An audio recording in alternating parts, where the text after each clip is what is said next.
No son más que las 4, pero es invierno y el sol ya se ha puesto. Ninguna nube refleja ya sus rayos oblicuos en el cielo claro y helado, pero el aire se tiñe de un ligero color rosado que todavía brilla sobre el suelo cubierto de nieve. Vivo sola en una casita perdida en un paraje inmenso y solitario. No me llega ningún eco de vida. Ante mis ojos, la llanura desolada está cubierta de blanco, y encima de las pequeñas colinas abruptas desde donde se desliza la nieve, más escasa aquí que en terreno llano, se advierten solamente unas cuantas manchas negras que han aparecido bajo el efecto del sol del mediodía. Algunos pájaros atacan con su pico el duro hielo que cubre los estanques, ha helado sin cesar. Extraño estado mental el mío. Estoy sola, absolutamente sola en el mundo, el azote del destino ha acabado con mi vida. Sé que voy a morir y me siento feliz, alegre. Siento que me late el pulso y pongo mi mano flácida sobre mi mejilla febril. En mí se agita una mente vivaz y ligera que emite las últimas señales de vida. No veré nunca más las nieves de un nuevo invierno, no sentiré nunca más, lo sé, el calor vivificante de un nuevo verano, y con esta certidumbre empiezo a escribir mi trágica historia. Sin duda alguna una historia como la mía debería desaparecer conmigo, pero un sentimiento indefinible me empuja y estoy demasiado débil de cuerpo y de espíritu para resistir al menor impulso. Cuando la vida era vigorosa en mí, estaba segura de que su sacrílego horror haría imposible contar esta historia, pero puesto que ahora muero, profano el terror místico que ella me inspira. Así es el bosque de las Euménides donde solo los moribundos son admitidos. Y ahora Edipo va a morir. ¿Pero qué estoy escribiendo? Necesito centrar mis ideas. No sé de nadie que vaya a leer de cabo a rabo estas páginas, salvo Ude, amigo mío, que las recibirá a mi muerte. No se las dedicaré a Ude solo, porque disfrutaré guardando el recuerdo de nuestra amistad de un modo que resultaría imposible si fuera Ude el único lector de lo que voy a escribir. Por eso contaré mi historia como si la dirigiese a todos. Ude me ha preguntado a menudo la causa de esta reclusión mía, de estas lágrimas, y sobre todo de este silencio impenetrable y tan poco amistoso. Viva, no osé hacerlo. Moribunda desvelo el misterio. Algunos hojearán distraídamente estas páginas, mientras que a Ude Botville, mi querido y tierno amigo, le resultarán entrañables. Conservan los preciosos recuerdos de una hija con el corazón roto, que a la hora de la muerte siente todavía el calor de la gratitud que le profesa.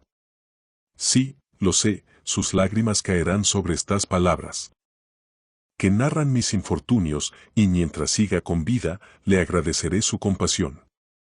Pero ya es suficiente. Empecemos este relato. Será mi última tarea, ojalá tenga fuerzas para llevarla a cabo. No tengo ningún crimen que confesar. Se me perdonarán fácilmente mis faltas, que no proceden de una intención maligna, sino más bien de una falta de discernimiento. Creo que muy pocos podrían vanagloriarse de haber sabido, mediante otra conducta o un juicio más acertado, evitar las desgracias de las que soy víctima. La necesidad, la espantosa necesidad condujo mi destino. Hubiera hecho falta otra energía, mayor que la mía, más potente, supongo, que cualquier fuerza humana, para romper las cadenas invencibles que me sujetaban. A mí, que fui animada únicamente por la alegría, poseída para siempre por un amor ardiente y que veneraba el bien, heme aquí miserable y a punto de morir. Pero no hablemos más de mí, nada está escrito todavía. Procuremos dejar de lado los ahora penosos, oscuros y sombríos sentimientos para recordar los del ayer, más intensos. Nací en Inglaterra. Mi padre era un hombre de alta alcurnia. Después de perder muy joven a su propio padre, fue educado por una madre débil que le prodigó toda la indulgencia que, creía, se le debía a un gentilhombre. Lo enviaron a Eton, luego a la universidad. Muy pronto dispuso de importantes sumas de dinero, lo que le permitió, desde muy joven, gozar de la independencia que un adolescente bien nacido suele adquirir en sus años de colegio. Así fue como sus pasiones encontraron un suelo fértil donde echaron raíces y crecieron, pudiendo convertirse en buenas o malas hierbas. Libre de actuar a su antojo, pronto se forjó un carácter fuerte y firme, cuyas diversas facetas podían revelar, a quien tuviera buen ojo, el germen de sus virtudes y asimismo de sus infortunios. Despreocupado y pródigo, dilapidaba sumas enormes para satisfacer caprichos a los que llamaba pasiones por su fuerza, y muchas veces dio prueba de una generosidad sin límite. Pero mientras no dejaba de preocuparse por las necesidades de los demás, sus propios deseos se veían satisfechos en su más amplia medida, no por prodigar su dinero sacrificaba sus propios deseos. Del mismo modo actuaba con su tiempo, que entregaba sin reservas, y con su amistad, a la que con gusto ponía a prueba en cualquier circunstancia. Lejos de mí pretender que sus propios deseos compitieran con los de los demás, hubiese sido prueba de un egoísmo indebido. Nunca nadie le enjuició de este modo. Crecido en la prosperidad, fue venerado por todos sus favores, todos le querían y deseaban su felicidad. Si siempre tuvo a bien favorecer los placeres de sus amigos, fue porque estos eran los suyos propios. Si prestó más atención de la usual a los sentimientos de los demás, fue porque su carácter sociable le impedía disfrutar si no veía las caras que le rodeaban tan despreocupadas como la suya. Por emulación tanto como por disposición natural, ocupó en el colegio un lugar privilegiado entre sus compañeros. En la universidad, desconfió de los libros, convencido de que había otras cosas que aprender que las que le podían enseñar esos libros. En el momento de entrar en la vida universitaria, era todavía lo bastante joven como para considerar los estudios una traba para escolares, que como máximo los protegían de los daños de la insumisión, pero sin relación alguna con la vida real, para la cual las cualidades de jinete o de jugador le parecían infinitamente preferibles. Muy pronto, pues, llevó una loca vida estudiantil sin que su corazón, que ya estaba demasiado bien formado, se viera contaminado. Podía ser superficial, pero nunca era insensible. Fue un amigo sincero y compasivo, pero no encontró nunca a nadie igual o superior a él que pudiera ayudarle a desvelar su propia alma o superar su antiguo modo de pensar para descubrir uno nuevo. Pensaba que tenía una inteligencia más rápida que la de los que le rodeaban, y su talento, su rango y sus bienes le colocaban a la cabeza de su círculo social. Se sentía no solamente satisfecho de ello sino también orgulloso, y veía en este estado de cosas la única aspiración digna de él. Por una extraña deformación mental, no tomaba en cuenta el universo más que en la estricta medida en que estaba relacionado o no con su mundillo. Si su círculo de íntimos desacreditaba una opinión, al instante la encontraba sospechosa y pasada de moda, y si en ocasiones se mostraba dogmático, temía al mismo tiempo no mostrarse acorde con los únicos sentimientos que juzgaba ortodoxos. A los ojos de todos parecía muy poco preocupado por la maledicencia, y no se dignaba ni siquiera considerar los prejuicios del vulgo, pero mientras se movía triunfalmente por encima del resto del mundo, se hacía diminuto con una humildad que no quería confesar ante aquella sociedad de la que él era el jefe. Y jamás osaba expresar una opinión o un sentimiento sin estar seguro de la aprobación de sus compañeros. Y sin embargo, tenía un secreto que mantenía oculto ante sus queridos amigos, un secreto que guardaba desde su más tierna edad, y que no hubiera confiado jamás, ni a la discreción ni a la amistad de ninguno de ellos aunque los quisiera. Amaba. Temía que la intensidad de su pasión se convirtiera para ellos en objeto de burla, y no podía sufrir que tomaran por un asunto trivial o un capricho lo que él consideraba como su vida misma. Cerca del castillo de su familia vivía un caballero de pequeña fortuna, que tenía 3 hijas encantadoras. La mayor era la más bella, y su belleza no hacía más que realzar sus otras cualidades, junto con una inteligencia viva y penetrante, tenía la dulzura de un ángel. Desde su tierna infancia, Diana fue la compañera de juego de mi padre, cuya madre también se encariñó con la niña. Este sentimiento no hizo más que aumentar cuando creció aquella hermosa joven llena de vida. Pasaron todas sus vacaciones juntos, desde el parvulario hasta el colegio. Él, que era tan sensible a toda suerte de influencias, había sido particularmente marcado por las novelas románticas y por todos los demás medios que permiten a la juventud de nuestro mundo civilizado imaginarse las pasiones, antes de vivirlas realmente. A los 11 años, Diana era su compañera de juegos favorita, pero él ya le hablaba el lenguaje del amor. Aunque ella tenía casi 2 años más que él, el tipo de educación que recibía la hacía más niña, por lo menos en lo que se refiere al análisis y la expresión de los sentimientos.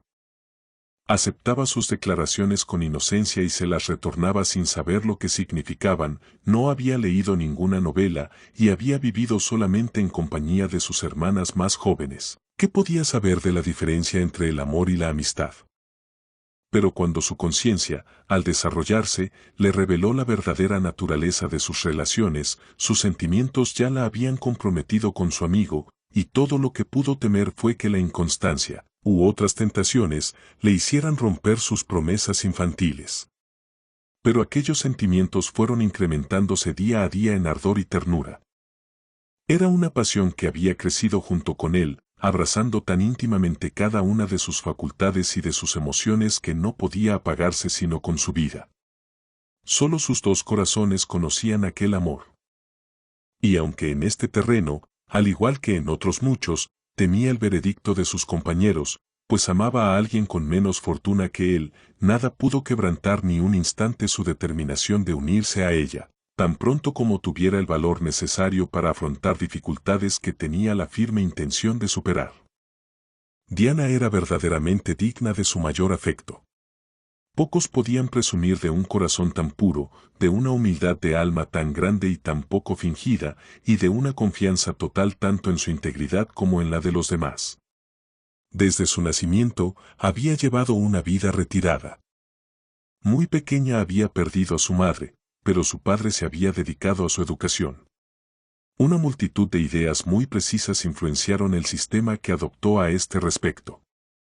Ella vivía en compañía de los héroes de Grecia y Roma, y de los de Inglaterra, desaparecidos hacía varios centenares de años, mientras ignoraba prácticamente los acontecimientos cotidianos de su tiempo. Había leído a pocos autores de los últimos 50 años, pero aparte de esto, el campo de sus lecturas era muy extenso. Y aunque parecía menos iniciada que su padre en los misterios de la vida y del mundo, su saber era de naturaleza más profunda y se apoyaba sobre bases más sólidas. Así pues, aun cuando a él no le hubiesen fascinado su belleza y su dulzura, su inteligencia no hubiera dejado de cautivarle. Él la consideraba como su guía, y su adoración era tal que disfrutaba engrandeciendo su espíritu con el sentimiento de inferioridad que a veces ella le inspiraba. Cuando él tuvo 19 años, su madre murió. Entonces dejó la universidad, y alejándose por un tiempo de sus antiguos compañeros, se retiró. Cerca de Diana, que le prodigó toda clase de consuelos con su dulce voz y sus tiernas caricias. Esta breve separación de sus compañeros le dio valor para afirmar su independencia. Tenía la impresión de que, si bien podían reírse de sus proyectos de matrimonio, no se atreverían a hacerlo ante el hecho consumado. Así fue como pidió primero el consentimiento de su tutor, que obtuvo con dificultad, luego el del padre de su amada, que se lo concedió más fácilmente, y sin haber avisado a nadie más de sus intenciones, se convirtió, en su 20º cumpleaños, en el marido de Diana. La amaba con pasión, y la ternura que ella le manifestaba le mantenía tan hechizado que solo ella ocupaba su mente. Invitó a algunos de sus amigos de la universidad a visitarle, pero su frivolidad le disgustó. Diana había roto el velo que hasta entonces le había mantenido en la infancia, convertido en un hombre, se extrañó de haber podido compartir los discursos de ellos y sus ideas preconcebidas, e igualmente de haber podido por un momento temer su crítica. Así pues se deshizo de estas antiguas amistades, no tanto por inconstancia sino porque, de hecho, se habían vuelto indignas de él. Su corazón entero estaba lleno de Diana, y le parecía que, mediante esta unión, había adquirido un alma nueva y mejor. Ella era la inspiración que le indicaba los verdaderos fines de la existencia, así pudo, gracias a sus dulces enseñanzas, renunciar a sus antiguas aspiraciones para convertirse poco a poco en un hombre entre los hombres, un miembro distinguido de la sociedad, un patriota, y finalmente, un enamorado iluminado por la virtud y la verdad. La amaba por su belleza y por su bondad, pero sin duda la amaba más todavía por lo que estimaba ser su sabiduría superior. Estudiaban juntos, juntos montaban a caballo, jamás se separaban y raras veces admitían a una tercera persona en su compañía. Así fue como mi padre, que nació en la abundancia y gozó siempre de prosperidad, llegó, sin las dificultades que suelen encontrar los humanos en su camino, a la cima de la felicidad. Todo a su alrededor era sol radiante, y las nubes, cuyas formas encantadoras resultaban sublimes a la vista, solo estaban allí para ocultar a sus ojos la triste realidad subyacente. En un instante fue derribado de este pináculo deslumbrante, cuando inconscientemente se congratulaba por su felicidad. 15 meses después de su boda, yo nací y mi madre murió a los pocos días.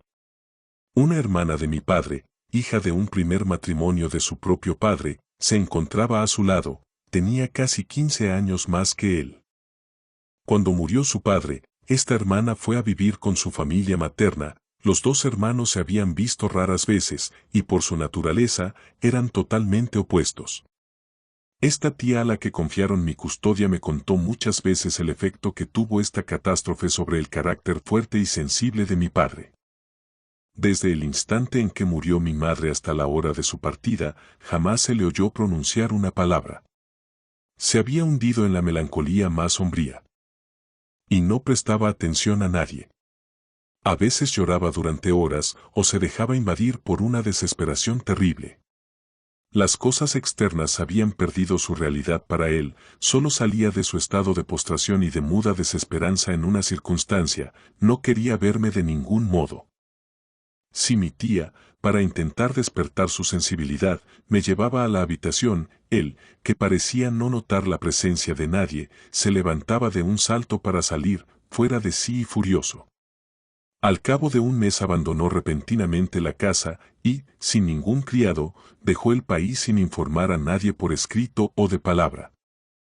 Solo una carta fechada en Hamburgo informó a mi tía de su suerte.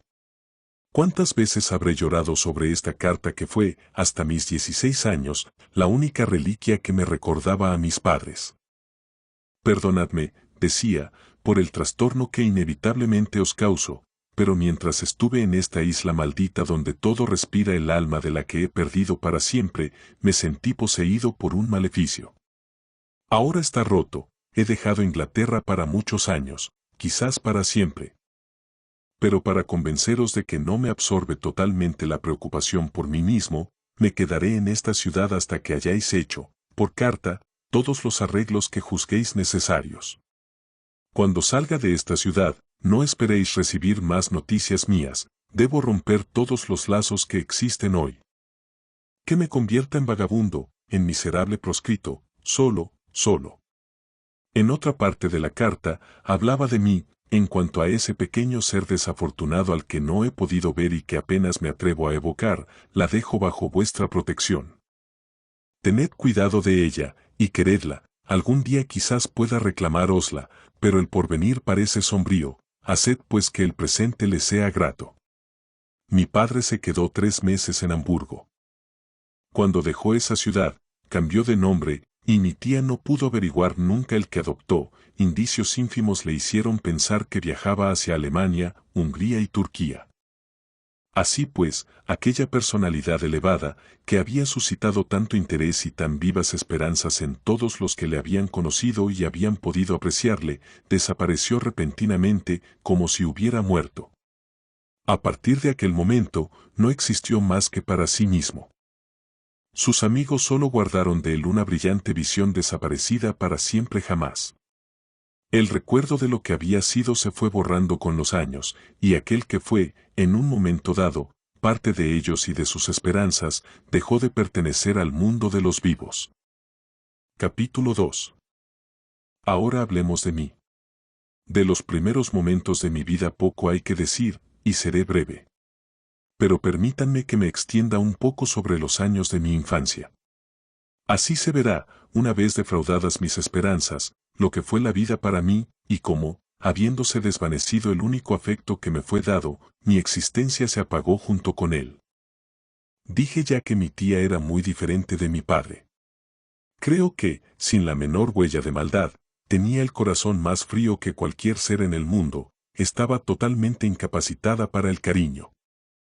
Me tomó bajo su protección, pues consideraba que tal era su deber, pero había estado viviendo demasiado tiempo sola, sin que la molestaran el balbuceo y el ruido de un niño, para soportar que yo perturbara su serenidad. Nunca había estado casada, y había permanecido aquellos 5 últimos años totalmente sola en una finca en las orillas del Loch Lomond, en Escocia, finca que había heredado de su madre. Mi padre, en sus cartas, había expresado el deseo de que residiera conmigo en su finca familiar, situada en una espléndida campiña cerca de Richmond, en Yorkshire. Pero ella no aceptó, y tan pronto como hubo resuelto los asuntos ocasionados por la partida de su hermano, dejó Inglaterra y me llevó con ella a su finca de Escocia. La custodia del bebé que yo fui recayó, hasta mis 8 años, en una criada de mi madre que nos acompañó con este fin en nuestro destierro. Me colocaron en un lugar retirado de la casa para que no viera a mi tía más que a horas fijas, es decir, 2 veces al día. Una vez, hacia las 12 del mediodía, era ella la que venía a mi habitación, la otra vez, me llevaban a verla después de la cena. Jamás me prodigó caricias, y durante todo el rato que yo pasaba en sus habitaciones, parecía temer que la molestase con algún capricho infantil. Mi buena nodriza me aleccionaba siempre cuidadosamente antes de aventurarnos en el salón, pero el miedo que me inspiraban las miradas frías y las pocas palabras forzadas de mi tía era tal, que raras fueron las veces en que desobedecí las instrucciones y perdí la inmovilidad ejemplar que me habían enseñado a guardar durante aquellas cortas visitas. Bajo la custodia de mi buena nodriza corría libremente en nuestro parque y en los campos vecinos. Retoño del amor más grande, di prueba desde mi más tierna edad de una extrema sensibilidad anímica. No puedo explicar la pasión con la que amaba todas las cosas que me rodeaban, aunque fuesen inanimadas. Creo que tuve un cariño especial por cada uno de los árboles de nuestro parque, cada animal que allí vivía me conocía y era amado por mí.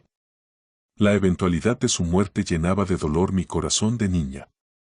No puedo contar la cantidad de pájaros que salvé durante los largos y rigurosos inviernos de aquel clima, ni los conejos y las liebres que defendí de los perros o cuyas heridas cuidé.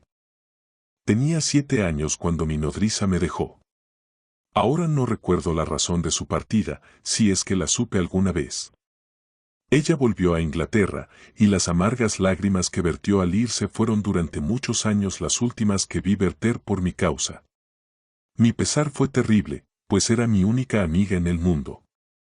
Poco a poco, me reconcilié con mi soledad, pero nadie ocupó su lugar en mi corazón.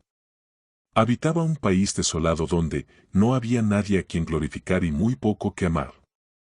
La verdad es que, en aquella época, veía más a menudo a mi tía, pero ella era de todas maneras un ser asocial y, para una niña tímida, se parecía a una planta recubierta por una espesa capa de hielo. Me hubiese desgarrado las manos intentando alcanzarla. Así pues me encontraba totalmente entregada a mis propios recursos. Contrataron al vicario de la región para darme lecciones de lectura, de escritura y de francés, pero él no tenía familia y sus maneras eran, incluso para mí, del todo características de la profesión en la cual brillaba ante todo, la de maestro de escuela. Intenté alguna vez entablar amistad con la más atractiva de las niñas del pueblo vecino, pero me parece que, aun cuando mi tía no se hubiese interpuesto con su autoridad para impedir todo contacto entre los campesinos y yo, nunca lo hubiese conseguido. Ella temía que hablase escocés o cogiese el acento. La verdad es que ya lo tenía un poco, a pesar de los esfuerzos que hacían para que mi forma de hablar no deshonrase mis orígenes ingleses. Cuando crecí, mi libertad se incrementó a la par que mis deseos, y mis vagabundeos me llevaron fuera de nuestro parque, hacia la campiña de los alrededores. Nuestra casa estaba situada en las riberas del lago, y el césped llegaba hasta el agua. Erraba a la aventura en el decorado salvaje de este maravilloso país, y me convertí en una auténtica montañesa. Pasaba horas en el borde del precipicio que sobresalía dominando una cascada, o bien llevaba yo misma mi pequeña barca hacia una de las islas. Erraba hasta el infinito en aquellas exquisitas soledades, recogiendo una flor tras otra. Ondera pinta tutta la mia vía, cantando como podía las canciones del país, o sumergida por entero en mis dulces sueños. Mi mayor placer era gozar de un cielo sereno en aquellos bosques verdosos, aunque me gustaban todos los cambios de la naturaleza, la lluvia, la tormenta, las maravillosas nubes del cielo traían consigo sus delicias. Arrullada por las olas del lago, mi mente se elevaba triunfante, como un jinete sintiendo con orgullo los movimientos de su bien alimentado corcel. Pero no obtenía placer más que de la contemplación de la naturaleza, puesto que no tenía amigos, al no encontrar respuesta en el corazón de los humanos. Mis cálidos afectos se veían forzados a perderse en objetos inanimados. A decir verdad, sin embargo, lloraba a veces cuando mi tía recibía mis caricias con disgustada frialdad y cuando, a mi alrededor, no encontraba a nadie para amar. Pero pronto sequé mis lágrimas al crecer y los libros vinieron, en cierta medida, a sustituir los contactos humanos. La biblioteca de mi tía era muy escasa. Shakespeare, Milton, Pope y Cowper eran los poetas curiosamente asociados en su colección. Entre los autores de prosa, mis favoritos eran una traducción de Tito Livio y una historia antigua de Rollin. No obstante, a medida que iba saliendo de la infancia, empecé a encontrar interesantes otros que, antes, había descuidado por considerarlos aburridos. Cuando tuve 12 años, mi tía pensó que debía aprender música. Ella misma tocaba el arpa. Con mucha indecisión, llegó a la conclusión de que tenía que asegurar mi instrucción, juzgando necesaria para mi educación la realización de este proyecto. Sopesó los inconvenientes de su participación con los de tener a alguien en casa para darme lecciones. Y finalmente optó por la primera solución. Me compraron un arpa con el fin de que mi trabajo no incomodara el suyo, y comencé. Me encontró dócil, y una vez adquiridas las primeras nociones, resulté ser una alumna dotada. El arpa fue para mí una compañera en los días de lluvia, un dulce consuelo cuando algún acontecimiento triste me alteraba. Muchas veces me dirigía a ella como a mi única amiga. Podía desahogar en ella mis esperanzas y mis amores imaginándome que sus dulces acordes me respondían. Ya está, he mencionado todos mis estudios. Fui un ser solitario, y desde mi niñez, tanto como después de que se fuera mi amada nodriza, fui una soñadora. Daba vida a Rosalinda, Miranda y a la dama de Come para hacer de ellas mis compañeras, o bien representaba su papel en mi isla imaginándome en su situación. Unas veces me perdía en las quimeras de los demás, otras veces establecía relaciones de amistad e intimidad con las creaciones etéreas de mi propio cerebro. Pero apegándome a la realidad, daba un nombre a aquellos personajes imaginarios, y los cultivaba con la esperanza de que se volviesen reales. Permanecía ligada al recuerdo de mis padres. A mi madre no la vería nunca, estaba muerta, pero la imagen de mi desafortunado padre errante era el ídolo de mi imaginación. Había canalizado todos mis afectos hacia él. Descubrí una miniatura suya que contemplaba sin cesar. Había copiado su última carta para leerla una y otra vez. A veces esto me hacía llorar, y otras repetía estas palabras con entusiasmo: algún día quizás pueda reclamárosla. Yo sería su consuelo, su compañera de los años venideros. Mi visión favorita era que, cuando hubiese crecido, dejaría a mi tía, cuya frialdad tranquilizaba mi conciencia, y, disfrazada de muchacho, buscaría a mi padre por el mundo. Mi imaginación se fijaba en la escena de reconocimiento que tendría lugar gracias a la miniatura que llevaba siempre expuesta en mi pecho. Algunas veces, ocurría en un desierto, o en una ciudad populosa, en un baile, quizás nos encontraríamos en un navío. Sus primeras palabras eran siempre las mismas: hija mía, cuánto te quiero. ¿Cuántos momentos de éxtasis habré tenido con estos sueños? ¿Cuántas lágrimas habré vertido? ¿Y cuántas veces pude reírme en alta voz? Tal fue mi vida durante 16 años. A los 14 y 15 años, pensé muchas veces que había llegado el momento de empezar esta peregrinación que, embaucándome a mí misma, consideraba ser mi absoluto deber. Pero la reluctancia por dejar a mi tía, el remordimiento por el disgusto que, sin poder ocultármelo, le daría para siempre, me retuvieron. En ocasiones, habiendo previsto mi evasión para el día siguiente por la mañana, una palabra de su parte, más afectuosa que de costumbre, me obligaba a aplazar mis proyectos. Me hacía a mí misma amargos reproches por lo que llamaba mi culpable debilidad, pero esta debilidad volvía cada vez que se acercaba el momento crítico, y nunca tuve valor para irme. Capítulo 3. Cuando cumplí 16 años mi tía recibió una carta de mi padre. No puedo describir el tumulto de emociones que me asaltaron tras su lectura. Estaba fechada en Londres, había vuelto. No pude expresar mis sentimientos más que con lágrimas, lágrimas de una alegría sin sombra. Había vuelto, y escrito para saber si mi tía iría a Londres o si él debía venir a verla a Escocia. Cuánta ilusión me hicieron las palabras que en su carta se referían a mí. No puedo deciros, decían, con qué anhelo deseo ver a mi Matilda, ella es para mí la que hará la felicidad de mi vida futura, todo lo que existe en el mundo y me importa. Apenas puedo dominar el deseo de correr hacia vos, pero asuntos de suma importancia me retienen aquí por una semana, y escribo con la esperanza de que si venís aquí os podré ver un poco más pronto. Leí estas líneas con avidez, las besé, lloré sobre ellas y grité, sí, me querrá.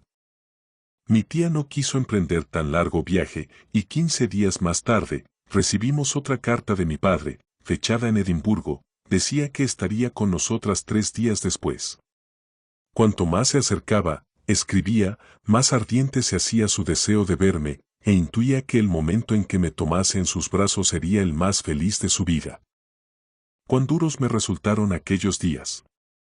No podía comer ni dormir, no hacía más que leer y volver a leer la carta y, en la soledad de los bosques, imaginaba el momento de nuestro encuentro. La víspera del tercer día me retiré temprano a mi habitación. No pude dormir, me pasé la noche dando vueltas en mi cuarto, y contemplé, cosa que puede hacerse en Escocia en el solsticio de verano, el sol carmesí orillando el horizonte septentrional en su recorrido. Al alba, me fui corriendo a los bosques, y las horas pasaron mientras me abandonaba a mis sueños insensatos que dieron alas al indolente paso del tiempo y entretuvieron mi loca impaciencia. Mi padre iba a llegar al mediodía, pero cuando quise volver para ir a su encuentro, me di cuenta de que me había perdido, y aparentemente todos mis esfuerzos para encontrar mi camino me sumieron más en el dédalo de los bosques mientras los árboles ocultaban todas las huellas que hubieran podido guiarme. Me puse nerviosa, lloré y me retorcí las manos, pero no pude orientarme. Eran más de las 2 cuando a la vuelta de un camino me encontré frente al lago, cerca de una caleta donde había una barquita amarrada, no estaba lejos de casa, y en el césped vi a mi padre y mi tía caminando juntos. Entré de un salto en la barca y, experta en este tipo de hazañas, la alejé de la orilla reuniendo todas mis fuerzas para cruzar el lago remando. Cuando me vio llegar, vestida de blanco, con la cabeza cubierta con mi única gorra escocesa y el pelo flotando sobre mis hombros, volando entre las olas, llevando mi barca a una velocidad apenas creíble, le recordé más a una aparición que a una criatura humana, solía decirme mi padre. Llegué a la orilla, mi padre sujetó la barca, salté y al instante estuve en sus brazos. Entonces fue cuando empecé a vivir. Todo a mi alrededor cambió. Todo dejó de ser tétrico y uniforme para convertirse en un esplendoroso escenario de alegría y encanto. La felicidad que viví en compañía de mi padre superaba con mucho mis esperanzas más insensatas. Estábamos juntos para siempre y nuestros temas de conversación eran inagotables. Él había pasado sus 16 años de ausencia en las naciones casi desconocidas de Europa, había recorrido Persia, Arabia, la India del Norte y se había mezclado con los indígenas con una libertad de la que muy pocos europeos habían disfrutado. Las narraciones de costumbres, las anécdotas y descripciones de paisajes nos hacían pasar horas deliciosas cuando nos hallábamos cansados de hacer proyectos sobre nuestra vida futura. Este tono de cariño era tan nuevo para mí que saboreaba con deleite sus palabras cuando decía lo que había sentido respecto a mí durante todos aquellos años de aparente olvido. Al principio, explicaba, no podía soportar pensar en mi pobre hijita, pero más adelante, cuando se alivió mi pesar y la esperanza volvió a mí. No pude sino volverme hacia ella. En medio de las ciudades y de los desiertos veía su carita de hada, tal como la imaginaba, pasar volando delante de mí. La brisa del norte que me refrescaba me era más suave y parecía traer consigo un poco de tu espíritu. Muchas veces, pensé volver sin más demora para llevarte conmigo a una isla donde hubiéramos vivido en paz para siempre. En el camino de vuelta mis fervorosas esperanzas se veían aniquiladas por temores variados, y mi impaciencia me hacía sufrir al máximo. No osaba pensar que el sol podía brillar y la luna alzarse, no sobre mi hija viva, sino sobre mi hija en la tumba. Pero no, no es así, y tengo a mi Matilda, mi consuelo, mi esperanza. Según la descripción que hacía de sí mismo mi padre antes de sus infortunios, había cambiado muy poco. Pues ¿no son acaso las relaciones con el mundo civilizado, la decepción de las esperanzas, las traiciones de los amigos o los eternos conflictos pasionales los que cambian el alma y enfrían el fervor de un corazón juvenil? Los vagabundeos solitarios en países salvajes, entre seres de costumbres simples o bárbaras, pueden desgastar el cuerpo pero no consiguen domar el alma ni acallar el vigor ni el ardor de la juventud. El sol abrasador de las Indias y una libertad sin límites habían acrecentado más bien la energía de su carácter. Donde anteriormente se sometía, ya no admitía ahora ninguna prohibición que no le hubiese sido dictada por su propia ley. Había conocido tantas costumbres y tal variedad de creencias morales que se había visto obligado a forjar las suyas propias, independientemente de las del lugar. Por supuesto, sus primeras ideas influenciaron el asentamiento de sus principios, y algunos conceptos mal digeridos de estudiante convivían curiosamente con las deducciones más refinadas de aquella mente penetrante. Durante todo el tiempo en que había permanecido desterrado de su país natal, no había experimentado más que indiferencia por la vida, lo cual tuvo un singular efecto sobre sus ideas.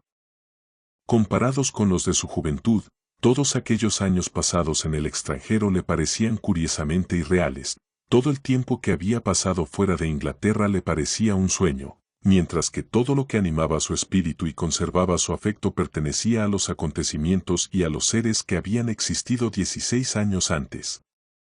Era sorprendente ver cómo evocaba todos aquellos años como si se hubieran tratado de una noche de visiones, mientras que sus recuerdos de juventud, muy diferentes de los posteriores, no habían perdido nada de su realidad.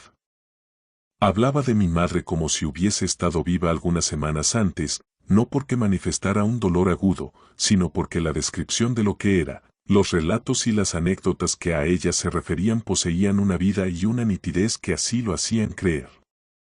En todo ello había una extrañeza que me fascinaba y me encantaba, era como si, una vez despierto de su largo sueño alucinatorio, se sintiera un poco como Nourjahad en alguna encantadora imitación de un cuento oriental. Diana ya no existía, sus amigos habían cambiado, o habían muerto, y ahora, en el momento de su despertar. Yo era todo lo que le quedaba sobre la tierra, la única depositaria de su cariño. Cuán entrañables se me hicieron las aguas, las montañas y los bosques del Loch Lomond ahora que tenía para mis paseos a ese compañero al que tanto amaba. Visité con mi padre todos los escondrijos maravillosos, las islas, las cascadas bordeadas de árboles, los caminos umbríos, los valles arbolados invadidos por helechos y hierbas salvajes. Mi mente se ensanchaba gracias a su conversación, era como un renacimiento para mí, me sentía invadida por todo el frescor y la vida de un ser nuevo. Desde su llegada era como si, desde un lugar angosto de la tierra, me hubieran transportado a un universo donde la inteligencia y la imaginación no conocían límites. Ayer todavía mi vida, como un riachuelo entre los campos, jamás hubiese dejado su tierra natal, y una vez cumplido su curso, se hubiera reabsorbido tranquilamente sin dejar rastro alguno. Pero ahora me veía como un río cambiante cruzando regiones fértiles y soberbias, siempre diferentes y siempre magníficas. ¡Ay de mí! Ignoraba qué desierto iba a alcanzar. Ignoraba qué rocas romperían sus aguas y qué escena horrible, 100 veces deformada, reflejarían sus ondas. En aquel entonces la vida resplandecía. Empezaba a tener esperanzas o proyectos, ¿y quién introduce en el corazón aflicción más amarga que las esperanzas destruidas? ¿No es extraño ver cómo el dolor sucede tan rápidamente a la felicidad más divina? Había bebido de una copa mágica que en el fondo de su larga dulzura solo ocultaba hiel. Mi corazón estaba lleno de un afecto profundo y se sentía en paz con aquella plenitud. Jamás había pensado que el sufrimiento pudiera surgir del amor, y esta lección que todo el mundo acaba aprendiendo me fue dada de una forma que muy pocos habían sufrido. Ahora lloro y siempre lloraré por aquellos meses demasiado breves de beatitud en el paraíso. Sin haber desobedecido jamás y sin haber mordido ninguna manzana, fui arrojada brutalmente fuera de él. ¡Ay de mí! Mi compañero fue el culpable, y él fue quien me arrastró en su caída. Pero me estoy alejando de mi relato, dejemos que los pesares lleguen en su momento, y, en este punto de mi narración, gocemos todavía de la felicidad. Habíamos pasado 3 meses de convivencia perfecta cuando mi tía se puso enferma. Estuve un mes entero en su habitación cuidándola, pero su enfermedad fue fatal y murió, dejándome desconsolada por un tiempo. La muerte es tan terrible para los vivos, y los lazos de la costumbre son tales, que aun cuando no se hallan soldados por el afecto, el corazón muere cuando se rompen. Pero para consolarme y sustituir los recuerdos amargos por brillantes esperanzas, mi padre se encontraba a mi lado, y yo pensaba que era dulce sufrir si él podía enjugar mis lágrimas. Una vez más me supo apartar de mi pena comparándola con la desesperanza que le produjo la pérdida de mi madre. También entonces me estremecí oyéndole describir sus pasiones. Tenía la imaginación de un poeta, y cuando evocaba la tempestad que arrasó su corazón, daba tanta vida a sus palabras y las animaba tanto que sus pasiones parecían reales y me hacían temblar. Yo me preguntaba cómo había podido amar de nuevo la vida después de que el desenfreno de su mente le introdujera en el mundo de lo sobrenatural. Las ideas que manejaba al hablar eran tan formidables que el corazón humano parecía demasiado limitado para concebirlas siquiera. Ostensiblemente, sus sentimientos eran más propios del espíritu que habita el volcán y el terremoto, que del que anima un cuerpo mortal o una figura humana. Pero todo aquello no era más que un simple recuerdo, pues había cambiado desde entonces, y ya no era más que amor y dulzura. Cuando mis ojos asombrados se posaban en él mientras hablaba, la sonrisa de sus labios me revelaba que las pasiones más amables habitaban su corazón. 2 meses después de la muerte de mi tía fuimos a Londres, a donde mi padre me llevó para realizar estudios más serios que los que me habían ocupado hasta el momento. Mis progresos le hacían feliz, estaba constantemente conmigo mientras estudiaba y asistía a cada una de mis clases cuando no las recibía conmigo. Veíamos a mucha gente y no pasaba un solo día sin que mi padre cuidara de embellecerlo con algún nuevo entretenimiento. El tierno afecto que sentía por mí, el amor y la veneración que yo a cambio le dedicaba daban un encanto especial a cada momento que transcurría. Cada minuto que pasábamos juntos hacía más largas y agradables las horas, vivíamos más en una semana que cualquiera en varios meses, y la variedad constantemente renovada de nuestras distracciones nos llenaba de vida. Dedicábamos nuestro tiempo a los paseos, para ir a admirar bellos paisajes, bellos cuadros, o a veces, simplemente, para descubrir nuevos placeres. Siempre me sentía feliz cuando estaba junto a mi padre. Si otra persona se unía a nosotros, me entristecía, pero cuando, trastornada, me volvía hacia mi padre, sus ojos sobre mí, radiantes de ternura, devolvían inmediatamente su alegría a mi corazón. ¡Oh! ¡Qué horas de delicias tan intensas! Tan cortas como fuisteis, parecéis haber durado una vida entera cuando, retrospectivamente, os evoco a través de la niebla de pesadumbre que se levantó inmediatamente después para apartaros de mi vista. Fuisteis la última felicidad de la que jamás pude gozar, algunas semanas apenas, y todo aquello quedó destruido. Como si que, viví durante un tiempo en un país de ensueño, entre perfumes, músicas y maravillas suntuosas, hasta el día en que fui arrojada sobre un perdido islote rocoso para ser mecida por las olas de una desesperanza infinita. Todo se volvió negro en los cielos, y mis ojos se cerraron mientras no veía más que muerte a mi alrededor. Sin embargo, no quisiera apresurarme, y sí detenerme para siempre en los recuerdos de esos días felices, repetir cada palabra y, mientras los tenga presentes, Evocar uno a uno todos los encantamientos de este paraíso de ensueño. Pero no debo detener mi relato y precipitarlo del mismo modo que mi destino. Solo puedo describir, utilizando términos breves pero vigorosos, el tránsito brusco pero irremediable de mi felicidad a la desesperación. Capítulo 4. Entre nuestros visitantes más asiduos se encontraba un joven de rango, muy discreto y apuesto. Hacía varias semanas que estábamos en Londres cuando me pareció notar que se acentuaban sus atenciones y menudeaban sus visitas. Yo misma estaba demasiado atareada con mis propias ocupaciones y sentimientos para prestarle mucha atención y, de hecho, solo superficialmente me daba cuenta de lo que ocurría a mi alrededor. Pero ahora recuerdo que mi padre estaba nervioso y a disgusto cada vez que esa persona nos venía a ver y contemplaba con ansiedad cómo hablábamos a la vez que él permanecía en profundo silencio.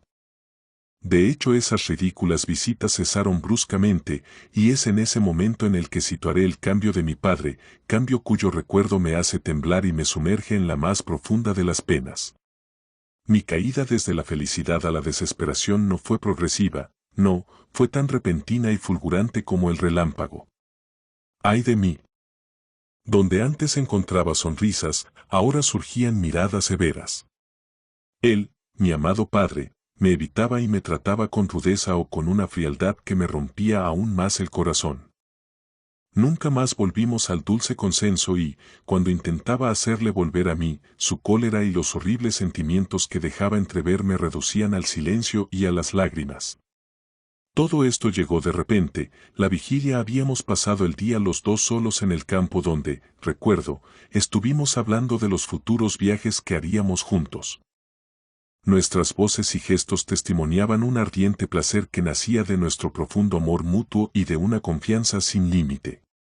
Pero allí, al día siguiente, le veía con el ceño fruncido, los ojos fijos en el suelo con un furor obstinado, y su voz, que me resultaba tan tierna y sincera, me hacía temblar cuando se dirigía a mí. A menudo, cuando las diversas imágenes de mi imaginación errante traían a mi corazón bien consuelo, bien el recrudecimiento de mi pesar, me comparaba a Proserpina, cogiendo flores despreocupada y alegre sobre la suave llanura de Lemna, antes de ser raptada por el dios de los infiernos y conducida al lugar del dolor y la muerte. ¡Qué terrible! Yo, que conocí tan tarde la alegría de vivir, yo que cuando me acostaba era únicamente para tener dulces sueños y para despertarme en una felicidad incomparable, en el presente, pasaba llorando los días y las noches. Yo, que busqué y encontré la felicidad en ese padre cuyo rostro reflejaba amor, ahora, cuando me atrevía a posar en él una mirada de súplica, me respondía sistemáticamente una expresión cerrada y llena de cólera. Hablarle me hacía temblar y, cuando alguna vez había reunido el coraje necesario para ir hacia él y pedirle explicaciones, una sola mirada sobre su rostro, en el que veía conformarse un caos de terribles pasiones, me horrorizaba y me reducía al silencio.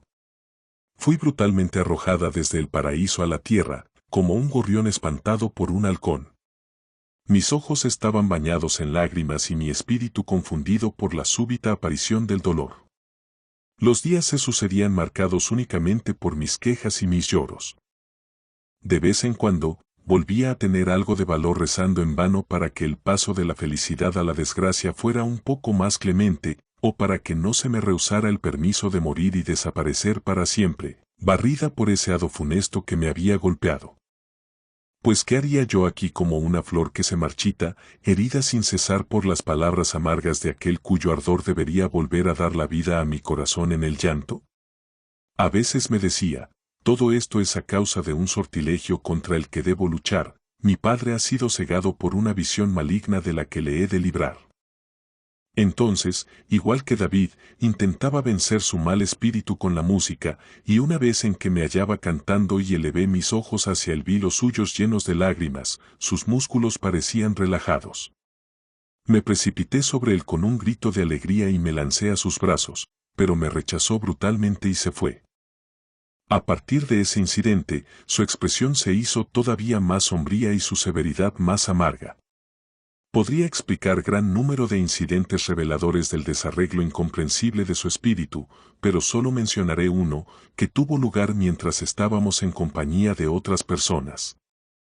En esa ocasión me arriesgué a decir que en mi opinión, Mirra era la mejor tragedia de Alfieri y, mientras lo mantenía, procuraba mirar de reojo a mi padre. Por primera vez me desagradó la expresión de sus ojos bien amados, y vi con angustia cómo su cuerpo se sacudía con una emoción oculta que habitaba en él a pesar de sus esfuerzos. A medida que la tempestad se fue calmando en su espíritu, se puso melancólico y silencioso. Cada nuevo día era testigo de una nueva escena que mostraba cómo su espíritu estaba dominado por un horror misterioso al que todavía podía dominar, pero que a veces amenazaba con poner en peligro su razón precipitando los brillantes fundamentos de su inteligencia en un caos perpetuo. No me extenderé más de lo necesario en estos acontecimientos desastrosos. Podría pasar días enteros describiendo la ansiedad con la que observaba cada cambio fugaz que hubiera podido anunciarme días mejores, y el desespero con el que comprendí que cada uno de mis esfuerzos agravaba su aparente locura. Para expresar todo mi dolor, podría contar las lágrimas que han derramado mis ojos o los suspiros que se han desprendido de mi corazón. No me extenderé en todo esto, pues encierra un horror que no requiere elocuencia, y traer esas tristes escenas a la memoria puede hacer que la muerte me cubra con su sombra una segunda vez. Oh, mi amadísimo Padre. Sí, vos me habéis hecho infeliz más allá de las palabras, pero sin embargo, de todo corazón os perdoné entonces, y poseíais mi corazón entero mientras intentaba, arcoíris refulgiendo sobre una cascada, mitigar esas penas que tanto os atormentaban. He aquí cómo aconteció el cambio. Quizá parezca precipitar mi relato, pero fue así como sucedieron las cosas, tan bruscamente. En una frase, pasé de la idea de una felicidad indecible a la de un dolor igualmente extremado, que de esta manera quedaban ligadas estrechamente la una a la otra. Habíamos pasado 5 meses en Londres, 3 en la felicidad y 2 en la aflicción. En aquel entonces mi padre y yo casi nunca estábamos solos y, cuando eso ocurría, en general permanecía callado con los ojos bajos. Esos ojos oscuros y profundos en los que antes me regocijaba leyendo esa tierna y dulce emoción que él escondía a mi vista tras sus párpados y las largas pestañas que los bordeaban. Cuando había gente, procuraba mostrarse alegre, pero yo lloraba al oír su falso regocijo que comenzaba por una sonrisa vacía y acababa a menudo en un rictus amargo con el que nunca, antes de ese periodo fatal, había visto torcer su boca. En presencia de otras personas solía hablarme, y sus ojos seguían sin cesar el menor de mis gestos. Y cuando se dirigía a mí, lo hacía con palabras frías y de compromiso, aunque su voz temblaba al notar que la respuesta a esas palabras, proferidas en un tono que yo desconocía, quedaba sofocada en mi corazón.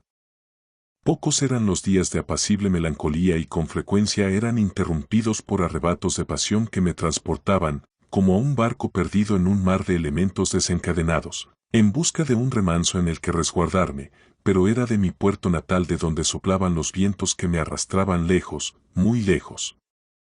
Hasta que aparecía destrozada cuando, pasada la tempestad, el mar recobraba su calma aparente. No sé si puedo describir sus emociones, a veces las traicionaba una palabra o un gesto cuando se retiraba a su habitación, a la que me acercaba con sigilo para espiar, temerosa, cada ruido, sospechando todavía más cuando se producía un silencio súbito. Sospechando no sabía qué, pero siempre embargada por el temor. Fue después de uno de esos terribles días en los que me había lanzado una tenebrosa mirada, rota y descompuesta la voz, visiblemente incapaz de expresar la amplitud de sus emociones, cuando, con la expresión calmada, vino a buscarme un atardecer. Sin darse cuenta de las lágrimas que enjugué. Furtivamente mientras se acercaba, para decirme que tenía la intención de retirarse conmigo a su propiedad de Yorkshire al cabo de 3 días y rogarme que hiciera los preparativos. Esta decisión fue ciertamente una sorpresa para mí. En esa propiedad él había vivido durante su infancia y allí cerca habitó mi madre cuando era niña. Fue el escenario de sus amores de juventud y allí vivieron después de contraer matrimonio. En los días felices, a menudo mi padre me dijo que aunque en apariencia parecía curado de la tristeza producida por su muerte, y aunque se sintiera liberado de sus dolorosos recuerdos en cualquier lugar, no se arriesgaría a volver al sitio donde había gozado con su compañía, ni a volver a ver la casa en la que habían vivido hacía tantos años, sus paseos preferidos o los jardines en los que a ella tanto le gustaba cultivar flores. Y era precisamente en el momento en que padecía un inmenso dolor cuando había decidido infligirse uno mayor y partir en busca de una emoción todavía más fuerte que la que le estaba destruyendo. Estaba perpleja y ansiosa por saber qué ocurriría, qué podía ser sino una desgracia. Vi poco a mi padre durante esos días, pero me pareció más calmado aunque tan desgraciado como antes. La mañana del tercer día me informó que había decidido marcharse él solo a Yorkshire y que yo debía reunirme con él al cabo de 15 días, si no me ordenaba otra cosa en el intervalo. Partió el mismo día, y 4 después recibí una carta de su administrador pidiéndome en su nombre que me reuniera con él lo antes posible.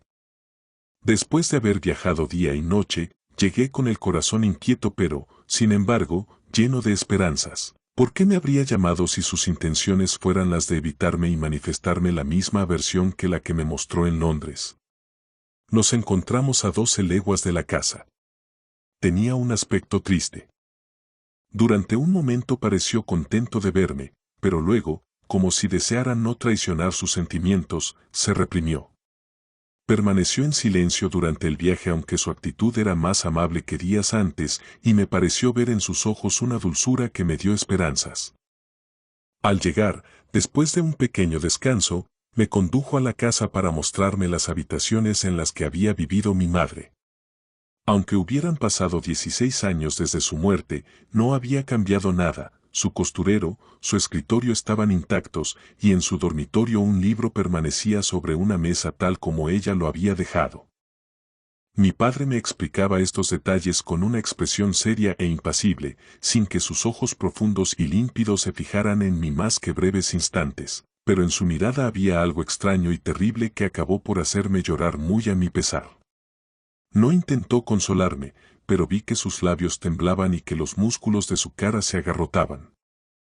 Caminamos juntos por los jardines y cuando, por la noche, quise retirarme, me pidió que me quedara a leerle un poco, primero con estas palabras: la última vez que estuve aquí, tu madre me leía a Dante. Continúa donde ella se detuvo. Para decir un instante después: no, es mejor que no. No leas a Dante. Escoge un libro. Tomé a Spencer y leí El descenso de Sir Gawain a la morada de la avaricia. Mientras me escuchaba, conservaba los ojos fijos en mí, en un silencio triste y profundo. A la mañana siguiente supe por el administrador que había estado muy enfermo desde su llegada. Pasó la primera noche en el jardín sobre la hierba mojada sin dormir, gimiendo sin cesar. Querida niña, me dijo el buen hombre con los ojos cubiertos de lágrimas al evocar aquello, me destroza el corazón ver al amo en ese estado. Cuando supe que venía con vos, mi joven señora, creí que iban a volver los hermosos días que conocimos en vida de vuestra madre. Pero era demasiada felicidad para nosotros, pobres humanos nacidos para llorar, y si ella nos dejó tan pronto, es que era demasiado bella y demasiado buena para nosotros. Qué hermosa estaba, todos lo dijeron, el día que el Señor la desposó. Yo la conocí cuando era pequeña, y no sabe la de travesuras que me llegó a hacer en los tiempos de nuestra anciana señora. Vos os parecéis a ella, aunque hay más del Señor en vos. ¿Pero siempre está así desde que ha vuelto? Toda mi alegría se ha convertido en dolor al verle franquear estas puertas con la misma melancolía en el rostro que tenía después de los funerales de la señora. Pareció que mejoraba un poco después de pedirme que os escribiera, pero aún así, qué triste es verle tan desgraciado. Si esos eran los sentimientos de un viejo y fiel servidor, ¿cuáles podían ser los de una amante hija? También en ese momento tenía el corazón casi destrozado. Permanecimos 2 meses en esa casa, pasando, mi padre, la mayor parte de su tiempo conmigo, acompañándome en mis paseos, escuchando cómo tocaba música, inclinándose sobre mí cuando leía o me peinaba. Al conversar conmigo, lo hacía de una forma fría y embarada, Solo sus ojos parecían hablar, oscuros y brillantes, con la mirada vuelta hacia mí, expresaban una viva tristeza. Había algo tan límpido en el negro profundo de sus ojos, tan intenso, que incluso cuando éramos felices no podía someterme a su fulgurante explosión sin que los míos se inundaran de lágrimas, pero entonces eran dulces, pues en su tierno ruego había un dolor tan intenso que me rompía el corazón de compasión. Sus ojos parecían desear paz para mí y un corazón resistente al sufrimiento para él, parecían implorar amor, sin cesar de negarlo al mismo tiempo. Solo cuando yo estaba lejos de él se dejaba embargar por la pasión, manos crispadas, ceño fruncido, ojos huraños llamando a la muerte, desesperado, en un delirio total, hasta que se derrumbaba agotado, o mi llegada le devolvía a la vida. Cuando estábamos en Londres, su dolor se hallaba revestido de un aspecto rudo y tosco que en el presente había desaparecido por completo y, si bien allí yo procuraba evitarle y huía de él, ahora no deseaba otra cosa que estar a su lado para intentar apaciguarle. Cuando permanecía callado, yo hacía lo posible por divertirle y si, en alguna ocasión, lograba alejarlo de la fuerza destructora de su pasión, lloraba pero continuaba junto a él. Y sin embargo él sufría 1000 muertes. Durante el día, estaba más tranquilo, pero por la noche, cuando no podía quedarme con él, daba libre curso a su dolor. A veces pasaba la noche sobre el suelo de la habitación de mi madre o en el jardín, y cuando, por la mañana, se daba cuenta de la profunda pena que me causaba ver su cuerpo agotado y la debilidad casi mortal de su persona, lloraba. Pero jamás dijo una palabra que pudiera indicarme la causa de su infortunio. Si me aventuraba a preguntárselo, se marchaba o ponía un dedo sobre sus labios, y con una mirada de desaprobación a la que yo no podía responder, se iba a cualquier otro sitio. Cuando veía mis lágrimas, me miraba en silencio pero sin dureza, y si rechazaba mis caricias lo hacía con dulzura. En apariencia cultivaba una tristeza más ligera y emociones más suaves aunque siempre dolorosas, que recordaban el apaciguamiento que sigue a la desesperación. Intentaba por todos los medios conservar su melancolía como un antídoto a las pasiones más desquiciadas. Frecuentaba sin cesar los paseos preferidos en los tiempos en que, con mi madre, conversaba de amor y felicidad. Recogía cualquier reliquia que pudiera hablarle de ella, y siempre se sentaba frente a su retrato, colgado en la habitación, mirándolo fijamente con aspecto de triste desesperanza, todo esto en el silencio de la noche. Cuando la pasión le embargaba y andaba errante por toda la casa en las horas en que todos los demás dormían. Se podrá imaginar fácilmente que yo me deshacía en conjeturas para adivinar la causa de su dolor. Lo que me parecía más probable era que, habiéndose enamorado durante su estancia en Londres de una persona indigna, era presa involuntaria de esa pasión, que me amaba demasiado para sacrificarme por esa inclinación, y que si había vuelto a esa casa era con la idea de que, al reanimar el recuerdo de mi madre a la que tanto había adorado, conseguiría debilitar sus terribles emociones. Era una posibilidad. Pero esa conjetura se apoyaba en el vacío. ¿Y dónde estaba el fallo? Era demasiado noble y recto para haber hecho algo que su conciencia no pudiera aprobar. Yo no sabía que los sentimientos involuntarios pueden ser crímenes y atribuía enteramente a los combates de su alma sus agitados movimientos y sus negras miradas, sin pensar que en parte eran debidas al peor de todos los demonios, el remordimiento. Sin embargo, continuaba pensando que todo aquello iba a acabar. Por más terroríficos que fueran los paroxismos de su pasión, su alma los atravesaría. Victoriosa aunque saliera casi rota de esa lucha. Y ese día hubiera llegado si yo, pobre loca presuntuosa, no le hubiera acosado hasta que no quedara ninguna esperanza de retorno. Mi permanencia en ese terrible combate dio la victoria al enemigo que triunfó sobre él dejándole vencido. Yo. Únicamente yo era la causa de su derrota y, por lo tanto, fue justo que me tocara pagar esta pena terrible. Yo me decía, que reciba compasión y pararán esas luchas, que confíe su pena a otro corazón y quedará reducida a la mitad. Me aceptará. No puede rehusar decirme cuál es su mal y, conocido el secreto, con un bálsamo daré paz a su alma, volveré a disfrutar del placer delicioso de conocer su sonrisa, volveré a ver cómo brillan sus ojos, si no de placer, por lo menos de ese tierno amor lleno de agradecimiento. Así haré, me decía. Y lo hice a medias. Conocí su secreto, que nos perdió a uno y a otro para siempre. Capítulo V. Había pasado casi un año desde el retorno de mi padre, y las estaciones estaban a punto de acabar su ciclo, eran los últimos días de mayo. Los bosques estaban vestidos con su más nuevo verdor, y el olor exquisito de hierba fresca cortada inundaba los campos. Creía que el aire dulcemente perfumado y la naturaleza con su bello rostro me ayudarían a inspirarle sentimientos apacibles, y a devolverle esa serena impresión de paz y de amor que le llevaría a las confidencias que estaba completamente decidida a arrebatarle. Escogí para ello el atardecer de uno de esos días. Le invité a pasear conmigo, y le conduje a un vecino bosque de hayas cuya delicada sombra nos protegía de la cegadora luz de los rayos oblicuos de la puesta de sol. Después de haber caminado un rato en silencio, me senté con él sobre un pequeño montículo recubierto de musgo. Es curioso, pero todavía ahora me parece ver el lugar. Los troncos delgados y lisos rodeados de numerosas hiedras cuyas hojas oscuras y brillantes resaltaban sobre el tono blanco de la corteza y la palidez de los brotes jóvenes de haya que surgían de los troncos que los habían engendrado. La hierba rasa se mezclaba con el musgo recubierto en parte por las hojas muertas del otoño anterior que el viento, aquí y allá, había reunido en pequeños montoncitos. También había otros formados por leños recubiertos de musgo. La brisa agitaba dulcemente las hojas y, a través de la bóveda de los árboles, se adivinaba un deslumbrante cielo azul. Cuando llegó la noche, los troncos lejanos se volvieron púrpura, el viento desapareció, y delante de nosotros pasaron volando algunos pájaros hacia su reposo vespertino.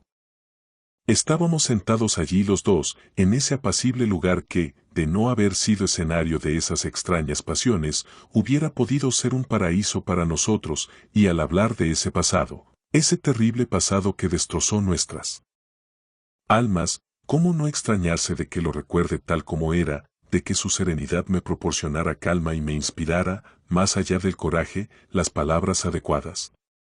Lo vi todo y lo grabé sin darme cuenta, mientras me esforzaba en ordenar mis ideas para expresarlas.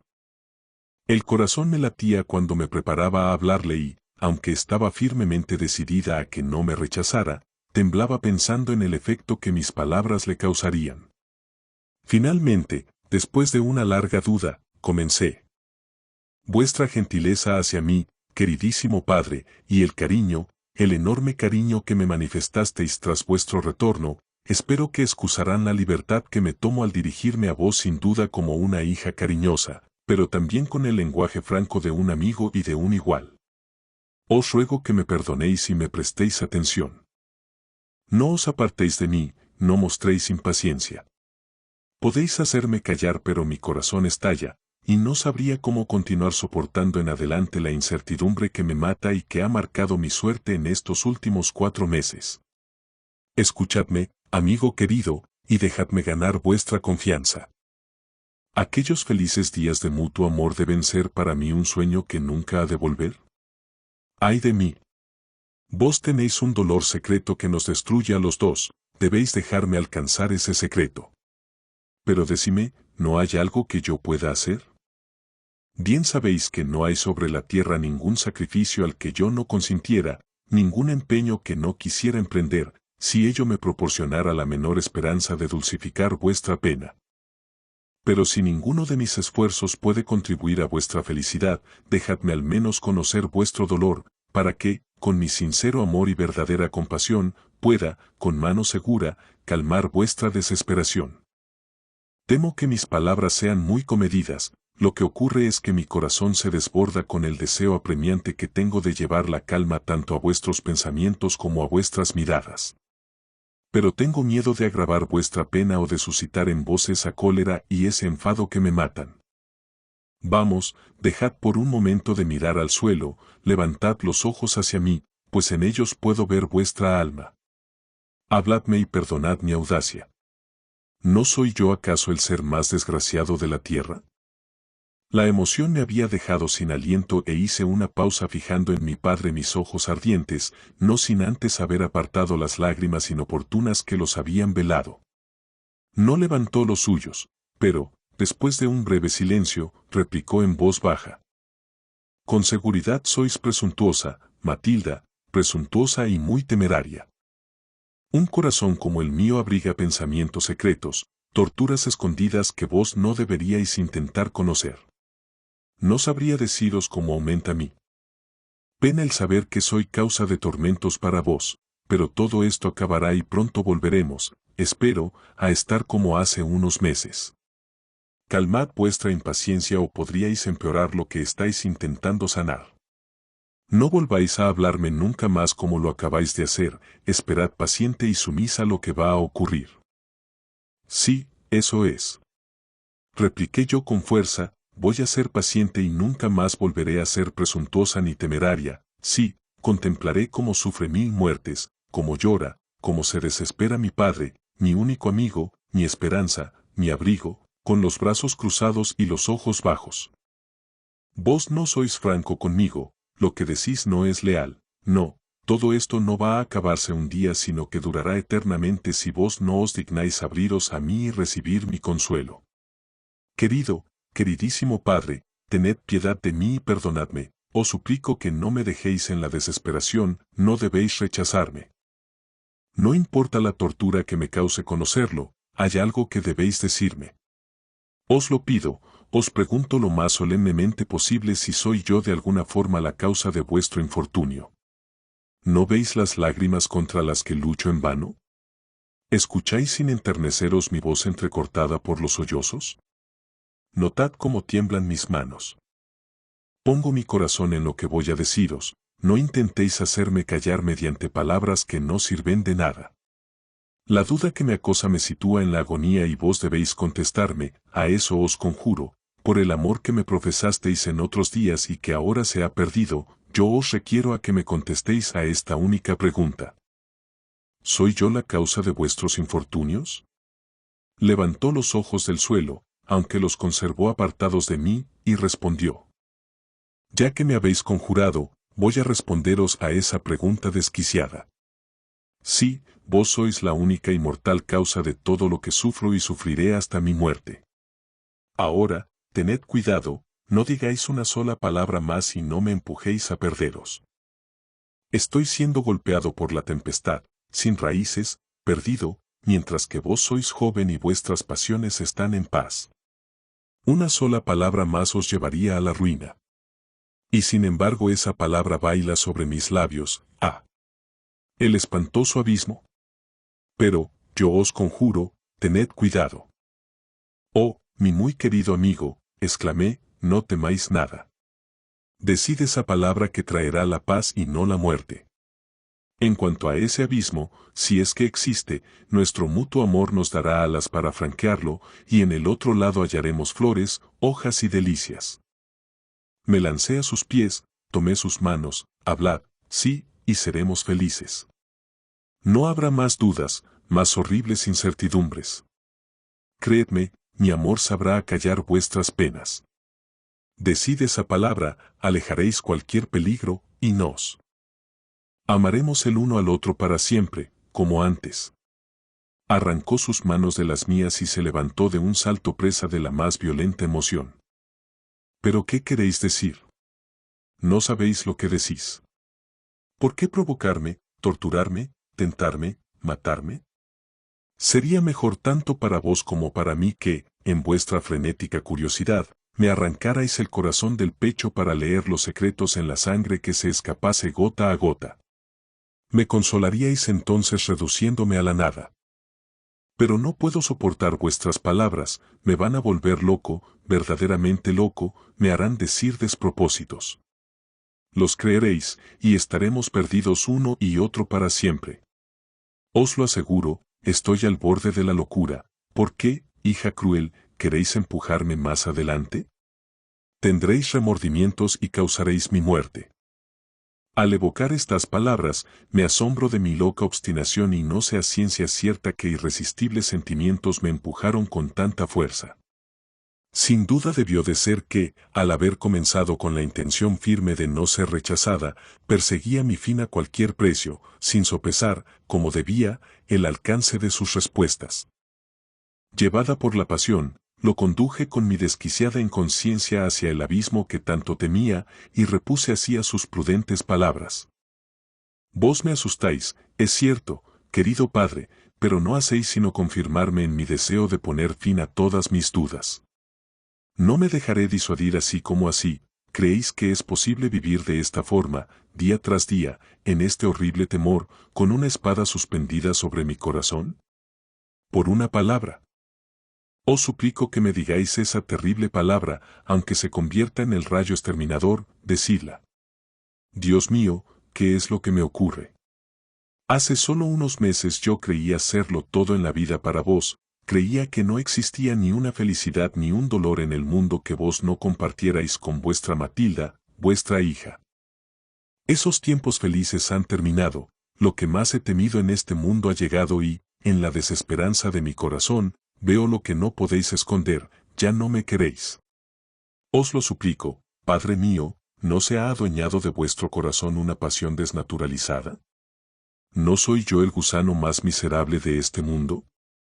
A mí, abrazada a vuestras rodillas, me rechazáis con crueldad. Sí, lo sé, lo veo, me odiáis. Estaba transportada por una emoción violenta y, levantándome del suelo donde me había postrado a sus pies, me apoyé en un árbol elevando mis extraviados ojos al cielo. Empezó respondiéndome con violencia, sí, sí, os odio. Sois mi castigo, mi veneno, mi hastío. No, no. Entonces cambió su cara y, fijando sus ojos en mí de un modo que hizo estremecer cada nervio y cada miembro de mi cuerpo, no, vos no sois nada de eso. Sois mi luz, la única, mi vida. Hija mía, os amo. Sus últimas palabras se apagaron en un suspiro ronco, pero las oí y caí al suelo, cubriéndome el rostro, muerta de miedo y de locura. Un sudor frío cubría mi frente y todos mis miembros temblaban, pero él continuó, apretando sus manos con frenesí. Ya está. Me he lanzado de lo alto del abismo, me he precipitado a esa profundidad terrorífica, ha pasado el peligro, todavía conservo la vida. Oh. Matilda, levanta esos amados ojos a la luz que me conserva con vida, déjame escuchar el dulce acento de tu querida voz en la calma y en la paz. Aunque yo sea un monstruo, tú continúas siendo lo que siempre has sido, encantadora y maravillosa más allá de las palabras. ¿En qué me he convertido en este instante que acaba de pasar? No sé, quizá he cambiado de rostro como el arcángel caído. Creo seguir con vida, pero seguramente una nueva alma me habita y la sangre se agita tumultuosa por mis venas. Estoy ardiendo de fiebre. Pero estas son horas preciosas.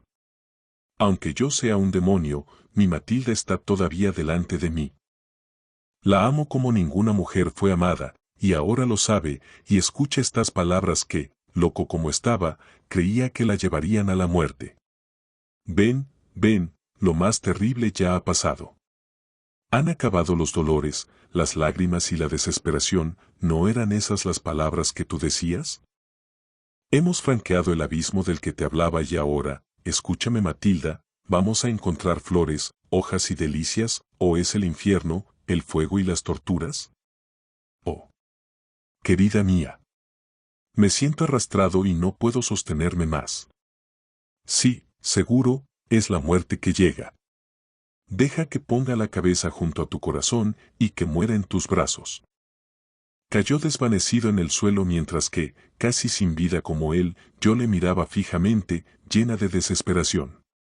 Sí, era la desesperación lo que hizo presa en mí. Por primera vez ese espectro se apoderó de mí, por primera y única, pues luego no me ha abandonado jamás. Después de algunos instantes de muda agonía, noté sus garfios clavados en mi corazón, me arrancaba los cabellos, lanzaba gritos incoherentes. Por un instante, inundada de piedad por su sufrimiento, estuve a punto de abrazar a mi padre. Pero luego, retrocediendo con horror, lo rechacé con el pie como si me hubiera mordido una serpiente, golpeada por el látigo de un escorpión que me conducía. ¿pero a dónde? No, eso no podía durar. Una idea atravesó mi espíritu, no debía volver a hablar con él nunca más. Y, al invadirme, esa terrible convicción ablandó mi corazón con amor y ternura y posé mis ojos en él como en un último adiós. Pero él yacía sin conocimiento, con los ojos cerrados y una palidez mortal en las mejillas. Allá arriba las hojas del bosque de hayas destilaban una luz vacilante sobre su rostro y dejaban oír por encima de él una melodía fúnebre. Al ver aquello exclamé, «He aquí su tumba». Después lloré sin contenerme, elevé los ojos al cielo pidiendo de rodillas tregua para su desesperación y alivio para sus monstruosos sufrimientos. Las lágrimas que brotaban de mis ojos en un flujo tibio y suave aligeraban mi corazón de la opresión que lo atenazaba hasta la locura. Lloré largamente hasta que empezó a recobrar el conocimiento, entonces reaparecieron el horror y la desesperación y el flujo de mis sensaciones retornó a su curso inicial.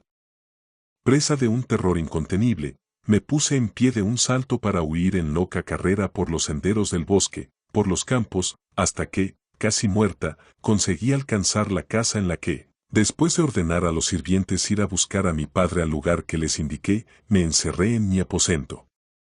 Capítulo B.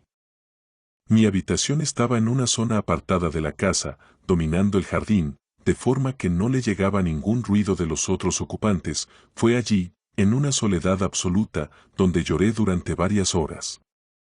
Cuando un criado vino a preguntarme si quería tomar algún alimento, supe que mi padre había vuelto y que se encontraba aparentemente bien, cosa que aligeró el peso de mi angustia pero no consiguió frenar mis amargas lágrimas.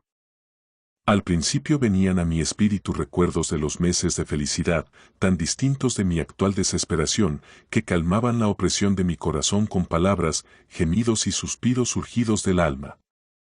Pero mi naturaleza se fatigó, y este violento dolor dio lugar a un río de lágrimas ardientes pero mudas, parecía como si mi corazón se estuviera disolviendo.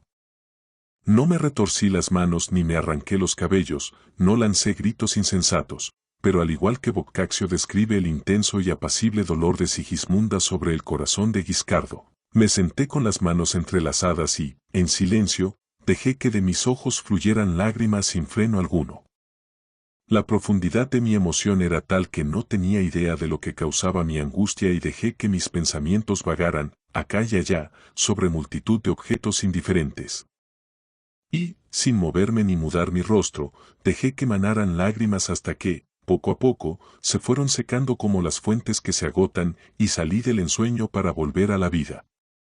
Cuando acabé de llorar, conseguí recobrar la razón y el ánimo y comencé a reflexionar con algo más de calma sobre lo que había ocurrido y sobre la manera en que debía actuar. Solo habían transcurrido algunas horas, pero, en lo que a mí concernía, había tenido lugar un gran cambio. La obra de varios años se había concentrado en un día. Para mí, mi padre había muerto, y durante un momento tuve la impresión de que, con los cabellos blancos, estaba tendido en su ataúd, mientras yo, de edad madura, con la juventud perdida, lloraba la obra del tiempo. Pero no, eso no era cierto y yo era joven, demasiado joven. Él no estaba muerto para el resto del mundo. Pero yo, pobre de mí, no debía volver a verle ni a hablarle nunca más. Bien al contrario, debía huir lejos con decisión, como si fuera el peor de mis enemigos. No debía volver a verle nunca ni en la ciudad ni en el desierto. Estas reflexiones suscitaron en mí una angustia que se apoderó de mi imaginación y me cortó el aliento dejándome, durante un tiempo, incapaz de seguir pensando coherentemente. Y después de lo que me ha pasado, pensaba, viviré en la más severa de las reclusiones. Me retiraré al continente para hacerme monja, en absoluto por amor a la religión, ya que no era católica, sino para apartarme del mundo para siempre. Allí sabría encontrar una soledad en la que llorar, allí, las voces del mundo no me alcanzarían. ¿Y mi padre, mi querido y desgraciado padre, iba acaso a morir? ¿Podría superar algún día la feroz pasión que hoy le dominaba sin piedad? Al cabo de mucho, mucho tiempo, cuando la edad hubiera apagado la llama que le estaba consumiendo, ¿podría entonces volver a ser un padre para mí? Estos pensamientos relajaron mi rostro y sentí, cosa que me hizo llorar, que una sonrisa algo melancólica apartaba de mis labios la expresión del sufrimiento. Me atrevía a abandonarme a la esperanza de un futuro mejor. Debían pasar los años, pero desfilarían ligeros sobre las alas de la esperanza y, aunque fueran pesados, al menos pasarían y no habría perdido a mi padre para siempre. Que en 16 nuevos años de andar en solitario, él deje que los inmensos bosques y las grandes cascadas abrigadas por otros cielos escuchen sus gemidos. Que vuelva a atravesar horribles peligros y pruebas que apacigüen su corazón.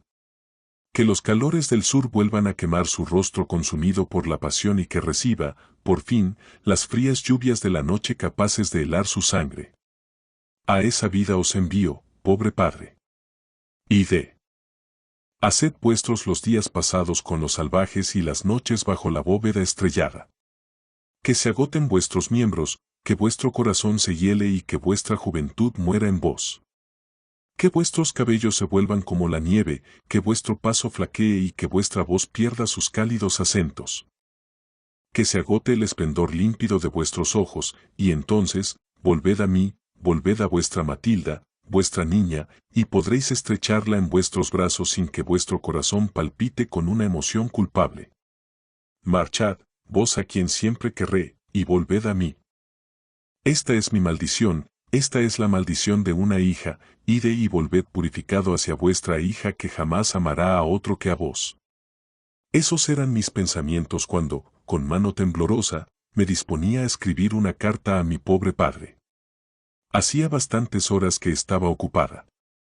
Con mis lúgubres meditaciones y con mis lágrimas, era más de medianoche. La casa estaba en calma, y el aire suave que entraba a través de la ventana no agitaba siquiera las plantas que permanecían en la sombra.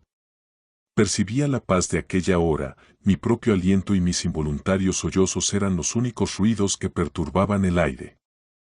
De repente, oí unos pasos ligeros que subían la escalera. Hice una pausa y, pensando que se acercaba, sin respirar me escondí en un rincón oscuro de la habitación. Los pasos se detuvieron en mi puerta, después, pasados unos instantes, retrocedieron de nuevo, descendieron la escalera y no volví a oír nada más. Este incidente suscitó en mí las más penosas reflexiones y solo apenas me atrevo a expresar las emociones que provocó.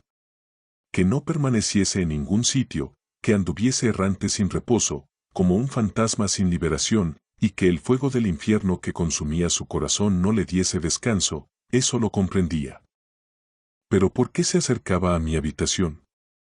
¿Acaso no era sagrada? Había estado a punto de desmayarme cuando se aproximó, pero no había dejado que el menor movimiento traicionara mi debilidad, aunque pude oír cómo mi corazón latía de miedo hasta romperse. Se había marchado. No debía volver a verle nunca más. No podíamos pasar una noche más bajo el mismo techo. Uno de los dos debía partir. El mutuo lazo de nuestros destinos se había roto, era necesario poner entre ambos tierras y mares. No debíamos volver a ver juntos la salida del sol ni de las estrellas, él no debía volver a decir contemplando la luna, ahora, Matilda, mirad su declinar. No. Todo debía cambiar. Que sea día para él cuando sea noche para mí. Que sufra el sol del verano cuando a mí me hielen las nieves del invierno. Que las antípodas nos separen. Por fin el sol comenzó a apuntar por oriente y la suave luz de la mañana entró a torrentes en mi habitación. Estaba cansada de mi vigilia, durante un rato había combatido el plomizo sueño que pesaba sobre mis párpados, pero entonces me tiré sobre la cama sin temor. Buscaba el reposo aunque no confiaba en encontrar el olvido. Sabía que me perseguirían los sueños pero no imaginé que tendría uno tan horrible.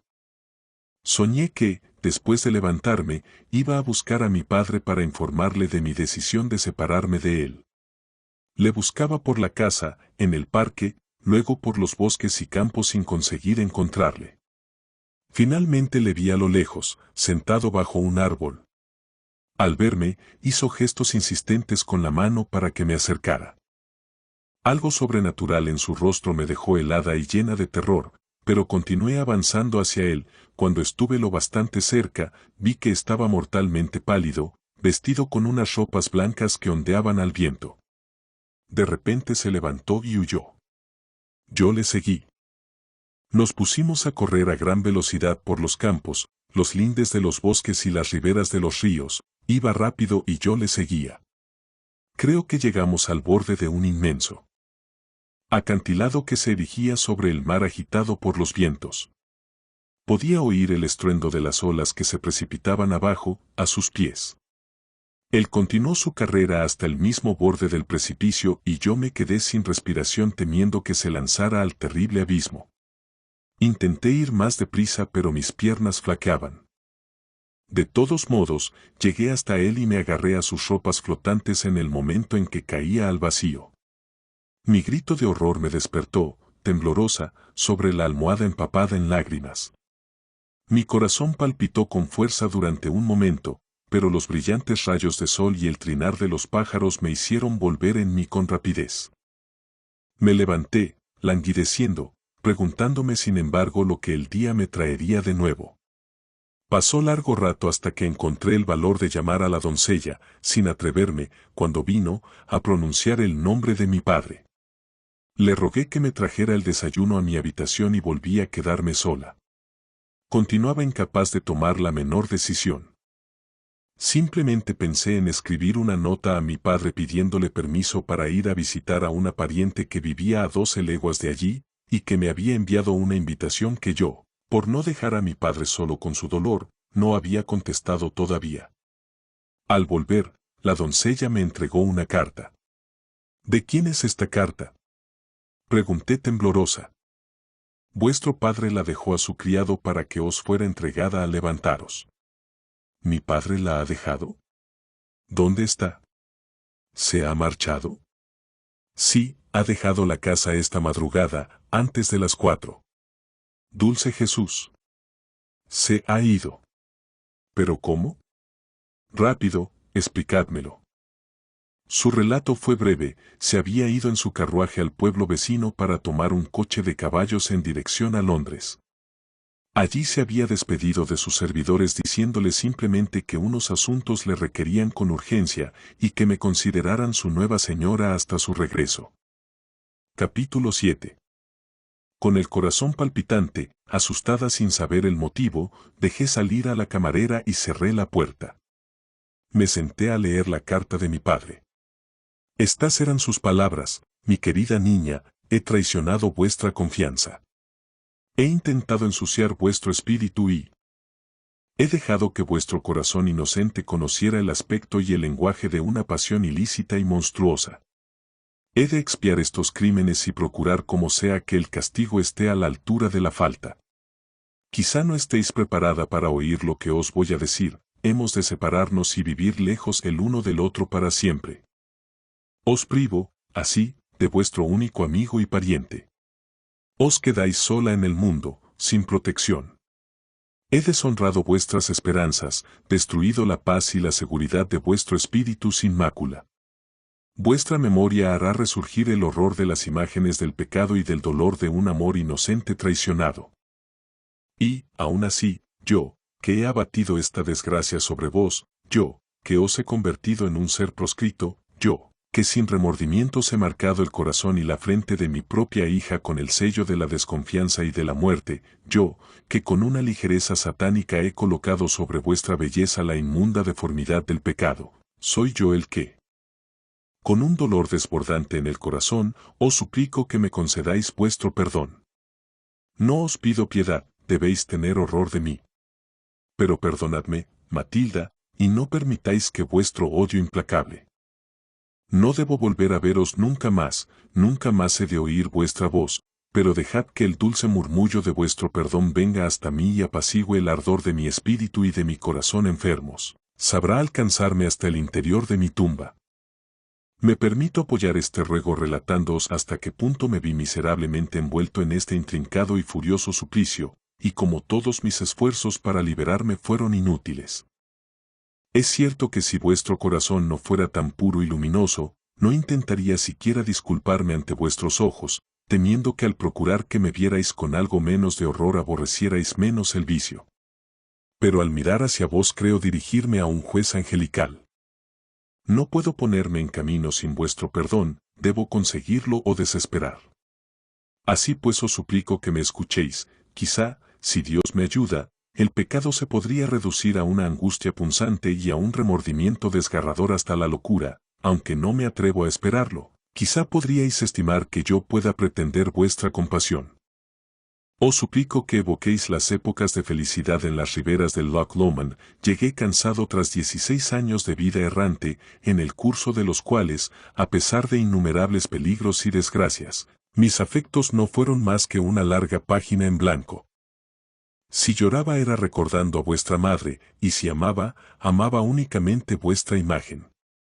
Estas únicas emociones me llenaban de paz el corazón. Los seres humanos que tenía a mi alrededor no suscitaban en mí simpatía alguna, y yo creía que el terrible trastorno que supuso para mí la muerte de vuestra madre me había vuelto insensible a cualquier emoción futura. Veía seres dignos de amor y no los amaba, así pues pensaba que la ternura y el calor se habían extinguido en mi corazón, salvo las que me remitían a vuestra imagen de niña. Extraño destino el de haberos amado apasionadamente sin haberos visto jamás. A lo largo de mis viajes, no me dormí ni una vez sin desearos antes dulces sueños. Cuando veía a una mujer hermosa pensaba, ¿se le parecerá Matilda? Todas las cosas exquisitas, los paisajes sublimes, las brisas acariciadoras y las músicas divinas me hablaban de vos, y solo me causaban placer a través de vuestro recuerdo. Por fin, os vi. Aparecisteis ante mí como la diosa de un país hermosísimo, el ángel de misericordia de un paraíso en el que, entre todos los humanos, solo me admitíais a mí. Apenas me atrevía a llamaros mi hija. Vuestra belleza, vuestro candor, vuestra sabiduría sin artificios parecían pertenecer a un orden sobrenatural. Vuestra voz evocaba únicamente palabras de amor, y si algo terrestre teníais era lo que reflejaba la belleza del mundo. Vuestra gracia emanaba de la brisa de las cimas, de las cascadas y de los lagos, sí, solo ella era de la tierra, igual que vuestros afectos. Ninguna escoria, ningún sentimiento desagradable formaban parte de ella. Además, no habéis visto lo suficiente de nuestro mundo para conocer el abismo que separa a la mujer vulgar de la ninfa de los bosques que erais vos entonces. Vuestra sola mirada tenía el poder de instruir a la humanidad y hacerla crecer en sabiduría y pureza. Esta luz divina me envolvía con su fuego como la luz de Beatriz brillando sobre Dante, y aunque con otro sentido, podría decir con él: Eguasi mi perdegli occhichini. Os extrañaréis, Matilda, de que me haya prendado de vuestros ojos, de vuestras palabras y de vuestros movimientos, y que éstos me hayan proporcionado una enorme felicidad. Pero temo que estoy alejándome de mi propósito, es necesario que abrevie. La noche se acerca a grandes pasos y mis horas en esta casa están contadas. Bien, partimos hacia Londres y yo solo experimentaba la paz de un amor inocente. Estabais continuamente a mi lado, y no deseaba otra cosa que admirar vuestros rasgos y saber que, para vos, yo era el mundo entero. Era prisionero de un paraíso ingenuo, hecho de alegría y tranquilidad. ¿Era acaso censurable mi amor? Si lo era, yo no lo sabía. No deseaba nada que no poseyera, y si la alegría que me producían vuestras miradas, vuestras palabras, vuestras caricias inocentes sobrepasaba los sentimientos habituales de un padre hacia su hija, no tuve la menor inquietud, ningún deseo ni capricho despertaron en mí la noción del pecado. Os amaba como puede imaginarse que un padre terrenal ama a la hija que le ha dado una madre divina, como Anquises hubiera podido contemplar al hijo de Venus si hubiera sido niña, con un amor mezcla de respeto y adoración. Sin duda mi pasión también se hallaba mecida por el cariño profundo y exclusivo que vos me profesabais. Pero en el momento en que os vi convertida en el objeto de amor de otro hombre, cuando me di cuenta de que se os podía amar de otra forma que como objeto sagrado y modelo de belleza y de excelencia, o incluso que vos podríais amar a alguien con un sentimiento más ardiente que el que me manifestabais, entonces se despertó en mí el diablo. Despedí a vuestro pretendiente y, a partir de ese momento, no he vuelto a encontrar la paz. Busqué en vano el sueño y el reposo, mis ojos se negaban a cerrarse y mi sangre se agitaba tumultuosa sin descanso. Desperté a una vida nueva, como el que muere en la esperanza y se despierta en el infierno. No quiero que el relato de mis luchas, de mi odio hacia mí mismo y de mi desesperación turbe vuestra imaginación. Es mejor poner un velo sobre las sensaciones inconcebibles de un padre en pecado. Es mejor no desvelar los secretos del corazón que sufre semejante martirio. A pesar del dolor, del crimen, de los remordimientos y del odio, continuaba subsistiendo el más tierno amor. Lo que primero me empujó a la firme resolución de dominar esta pasión y de devolverle el padre a su hija fue ver vuestra profunda tristeza y vuestra compasión. Sí, eso fue lo que me condujo aquí. Pensé que al revivir el dolor causado por la pérdida de vuestra madre, y al despertar todo lo que permanecía ligado a su recuerdo, dormido desde hacía 17 años, apagaría el amor que sentía hacia mi hija. En un arranque de heroísmo, me determiné a partir solo y dejaros a vos, vida de mi vida, y a no volver a veros hasta que pudiera hacerlo sin vergüenza. Pero no lo conseguí, había sobreestimado mi valor y subestimado mi amor, y creí que hubiera podido morir si vos no hubierais venido hacia mí con prontitud. ¿Por qué no fallecí en aquel momento? Pero ahora, Matilda, es preciso que os haga mi última confesión. Me equivoqué miserablemente al imaginar que era capaz de dejar de amaros, me es imposible. Es como si la vista de esta casa, de estos campos y de estos bosques que enmarcaron mi primer amor no hubieran hecho más que amplificarlo. Fijaos lo que, en mi locura, me atrevía a decir: Diana murió para darle la vida, el espíritu de su madre ha pasado a su cuerpo, ella debe ser lo mismo que Diana fue para mí. Cada esfuerzo que hago para apartar este amor me ata a él todavía más, ese amor culpable, más espantoso que el odio, que deshonra vuestras esperanzas y me destruye para siempre. Hubiera sido mejor amar el desespero. Y haberla, a ella, besado impunemente. Ni el tiempo ni la distancia pueden arrancar de mi alma lo que forma parte de ella. Desde que llegué aquí, no he dejado, ni un momento, de sentir el infierno de esta pasión clavada en mi corazón para devorarlo hasta que todo acabe frío, inmóvil y sin vida. Pero, triste de mí, continúo viviendo. ¿Cómo he podido volver al lugar en el que me ha sido imposible reencontrar a Diana sin haber obedecido su postrer deseo?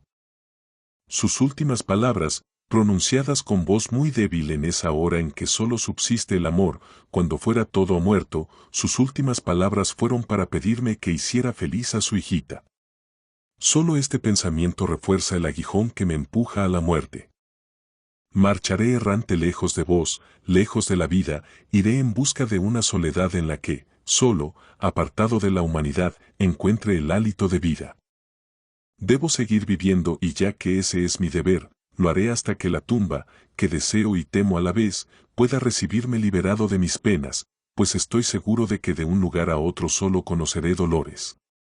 ¿No es bien temible el sino que me tiene bajo su yugo? ¿No es lamentable el futuro que me aguarda? Si después de esta vida tengo la posibilidad de veros, niña mía, si el dolor puede purificar un corazón, el mío estará limpio, y si el remordimiento puede expiar los pecados, estaré entonces libre de culpa. He ido a la puerta de vuestra habitación, está en silencio, estáis durmiendo. ¿Dormís realmente, Matilda?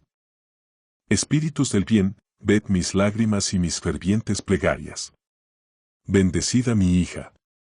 Protegedla del egoísmo de sus semejantes.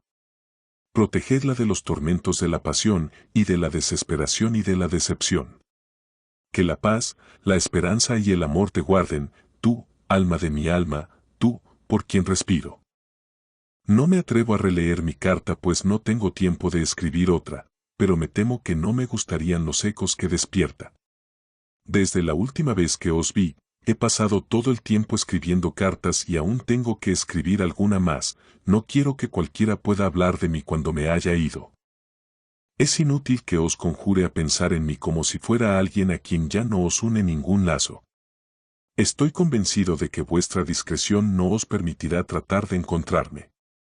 Es preferible, para la paz de vuestra alma, que ignoréis mi destino. No intentéis seguirme en el momento en que me destierro, no conseguiríais más que aumentar mi culpabilidad imponiéndoos a mí. No, no me seguiréis, sé que no lo haréis. Debéis olvidarme a mí y olvidar todo el mal que os he causado.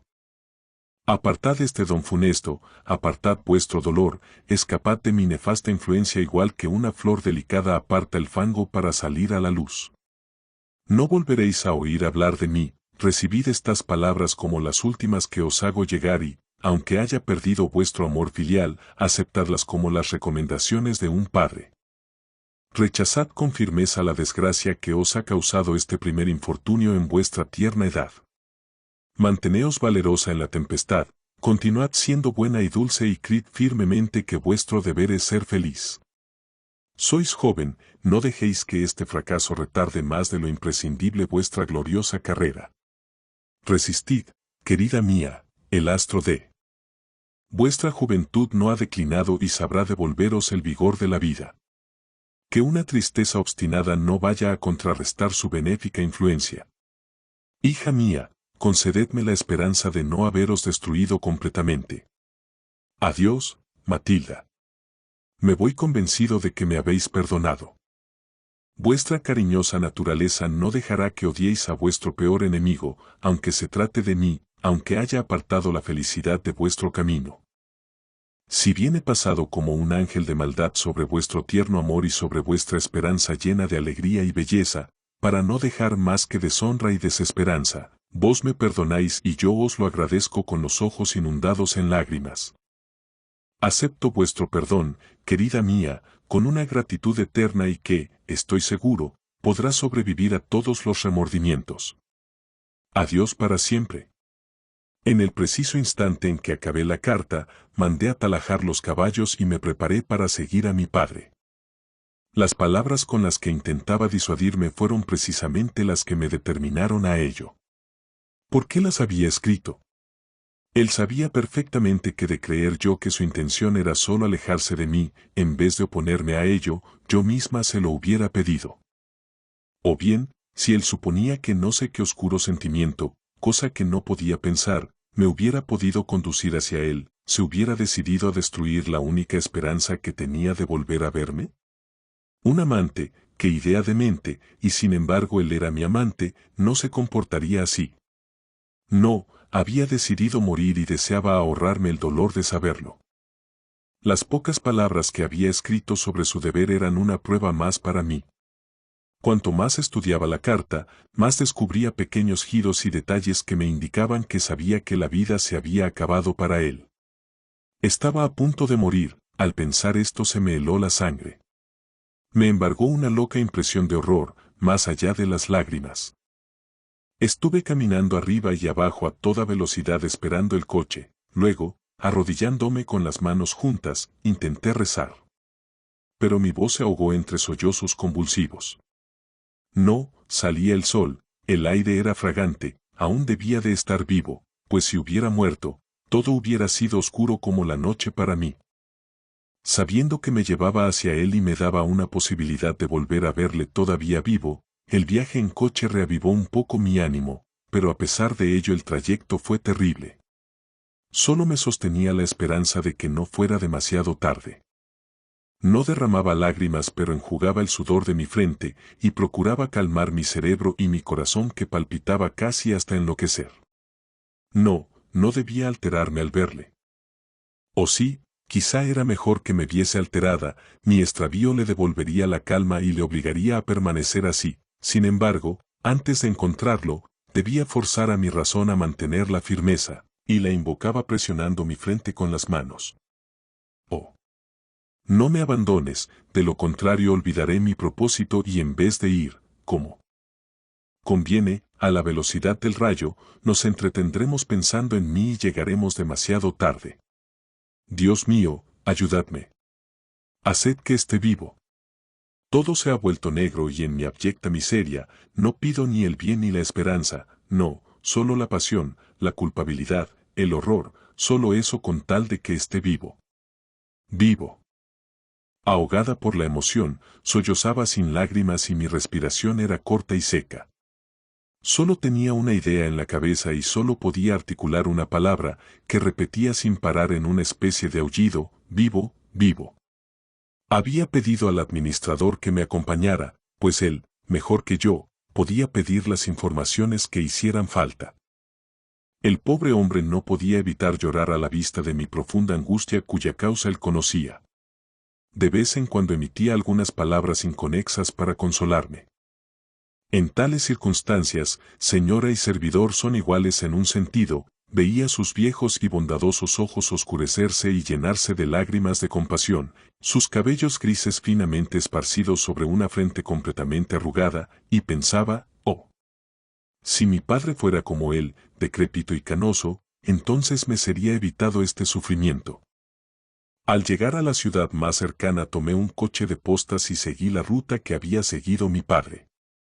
En cada posada en la que cambiábamos de caballos, oíamos hablar de él, lo cual me producía miedo y esperanza alternativamente. Finalmente me di cuenta de que él había modificado su itinerario, en un principio tomó el camino de Londres, luego lo había cambiado, y descubrí preguntando a unos y a otros que el que escogió conducía hacia el mar. El sueño de la noche pasada volvió a mi memoria, habitualmente no era supersticiosa, pero en el tormento todos creemos en ello. El mar estaba a 20 leguas y él huía hacia allí. Esta idea, terrorífica para un espíritu al borde de la locura, casi había hecho zozobrar el poco dominio que me quedaba. Estuvimos en ruta todo el día, a cada instante crecía mi dolor. El sol de verano brillaba en un cielo sin nubes, el aire sofocante era frío para mí y sin embargo la piel me ardía. A la caída de la tarde se levantaron por el horizonte nubes oscuras de tormenta, oí a lo lejos el rugido del trueno, y cuando el sol se puso, el cielo se volvió negro, empezó a llover. Los relámpagos iluminaron los campos y los truenos ocultaron el ruido del carruaje. En la siguiente parada mi padre no había tomado caballos, en cambio había dejado un baúl diciendo que volvería. Después, se había ido a través de los campos hacia un pueblo costero que distaba 3 leguas de allí. Durante un instante el terror me paralizó, pero recobré la energía y solicité que un guía me acompañara tras sus pasos. Era una noche de tempestad, pero ofrecí una suma considerable y encontré fácilmente un campesino que se prestó a ayudarme. Atravesamos innumerables caminos, campos y tierras vírgenes, la lluvia caía a torrentes y los truenos violentos se sucedían haciendo un ruido infernal. ¡Oh! ¡Qué noche! Continuaba caminando a grandes pasos a través de las altas hierbas empapadas bajo la lluvia y la tempestad. Mi sueño me obsesionaba y en ese estado semidemente que provoca a veces la desesperación grité con fuerza. ¡Valor! No estamos cerca del mar. Todavía estamos a varias leguas del océano. Sin embargo, nuestros pasos nos llevaban hacia el mar, cosa que aumentaba la confusión de mi espíritu. Una vez, agotada por el cansancio, me derrumbé sobre el suelo empapado, casi a 200 pasos de allí, sola en un gran claro, había una magnífica encina. Los relámpagos revelaban la cantidad de ramitas arrancadas por la tempestad. Una extraña idea hizo presa en mí. Es necesario haber conocido todas las torturas de la duda sobre la vida o la muerte de una persona tan querida como la propia existencia para imaginar los sentimientos que me asaltaron. En un estado similar, el espíritu, liberado del control de la voluntad, se abandona a extrañas y quiméricas apuestas con las circunstancias exteriores, y sitúa los acontecimientos fortuitos y los cambios de la naturaleza en relación directa con sus temores. Estaba en este estado mental cuando me dirigí hacia el anciano administrador que seguía a mi lado, pálido y temeroso. Mirad bien, Gaspar, si el próximo rayo no cae sobre esa encina, mi padre estará vivo. Apenas había pronunciado estas terribles palabras cuando una luz violenta seguida inmediatamente por un terrible estruendo cayó sobre ella, y cuando mis ojos recobraron la vista después de la ceguera pasajera, la encina ya no estaba en medio del prado. El anciano lanzó un grito de terror ante la rapidez con que mi profecía era interpretada. Yo, con algo más de fuerza, me levanté y grité con temor, «Oh, Dios, ¿esa es tu sentencia?» Pero no, quizás sea demasiado tarde. Aunque el mar distaba todavía más de 1 legua, continuamos acercándonos a él. Finalmente llegamos a la carretera que conducía al pueblo, luego a una posada donde nos dijeron que mi padre había pasado por allí poco antes de la puesta del sol. Se había dado cuenta de la llegada de la tempestad y había alquilado un caballo para llegar al pueblo vecino, situado a media legua del mar, antes de que estallara la tormenta. El pueblo estaba a una legua de aquel lugar. Alquilamos una silla de postas y, tirados por 4 caballos, nos adentramos en la tormenta. Mis ropas estaban empapadas y pegadas a mí, mis cabellos caían en lacios mechones sobre mi cuello cuando el viento no los empujaba hacia uno y otro lado. Tiritaba y sin embargo mi pulso palpitaba de fiebre. No derramaba lágrimas, pero los ojos enloquecidos e inflamados se me salían de las órbitas. Me costaba soportar el peso que me oprimía el pecho. Llegamos al pueblo en algo más de media hora. Cuando mi padre llegó, la tormenta ya había empezado, había decidido seguir, dejar el caballo y continuar a pie hacia el mar. Dios mío, había sido cruel por 2 veces al haber escogido el mar para consumar su funesta resolución. Ello no hacía más que añadir locura a mi desesperación. El pobre anciano que me acompañaba intentó convencerme de que me quedara allí y le dejara partir solo, pero yo sacudí tristemente la cabeza sin decir nada. Me sentía enferma de muerte y me apoyaba en su brazo. Como no había camino adecuado para un carruaje, arrastraba mis pasos fatigados a través de dunas desoladas al encuentro de mi destino, ya demasiado evidente para dejar lugar a las angustias de la duda. A punto de desfallecer, me acerqué lentamente a las aguas fatales cuyo fragor habíamos oído a la salida del pueblo, murmurando para mis adentros con voz sorda: es el mismo ruido que el de mi sueño, sí, son las campanas que doblan por mi padre lo que oigo. Ya no llovía ni había más truenos ni relámpagos. El viento se había calmado. Mi corazón ya no latía hasta romperse. No notaba la fiebre, al contrario, estaba helada. Mis piernas flaqueaban. Caminaba medio dormida, tan grande era mi agotamiento. Todos mis miembros temblaban, iba callada. Todo estaba en silencio, solo se oía el ruido del mar que iba aumentando poco a poco y haciéndose más terrorífico. Y sin embargo avanzábamos lentamente. A veces me parecía que no íbamos a llegar nunca, que, atraídos por el ruido de las olas, podríamos caminar y caminar, campo tras campo, sin que nuestro agotador viaje acabara nunca, ni de noche ni de día, y siempre llegaría a nuestros oídos el estruendo del mar y todo esto no acabaría jamás. Los pensamientos engendrados por la desgracia y la desesperación están lejos de la comprensión de las personas felices. Conseguimos llegar a la playa que dominaba el mar. Había una casita al lado del camino.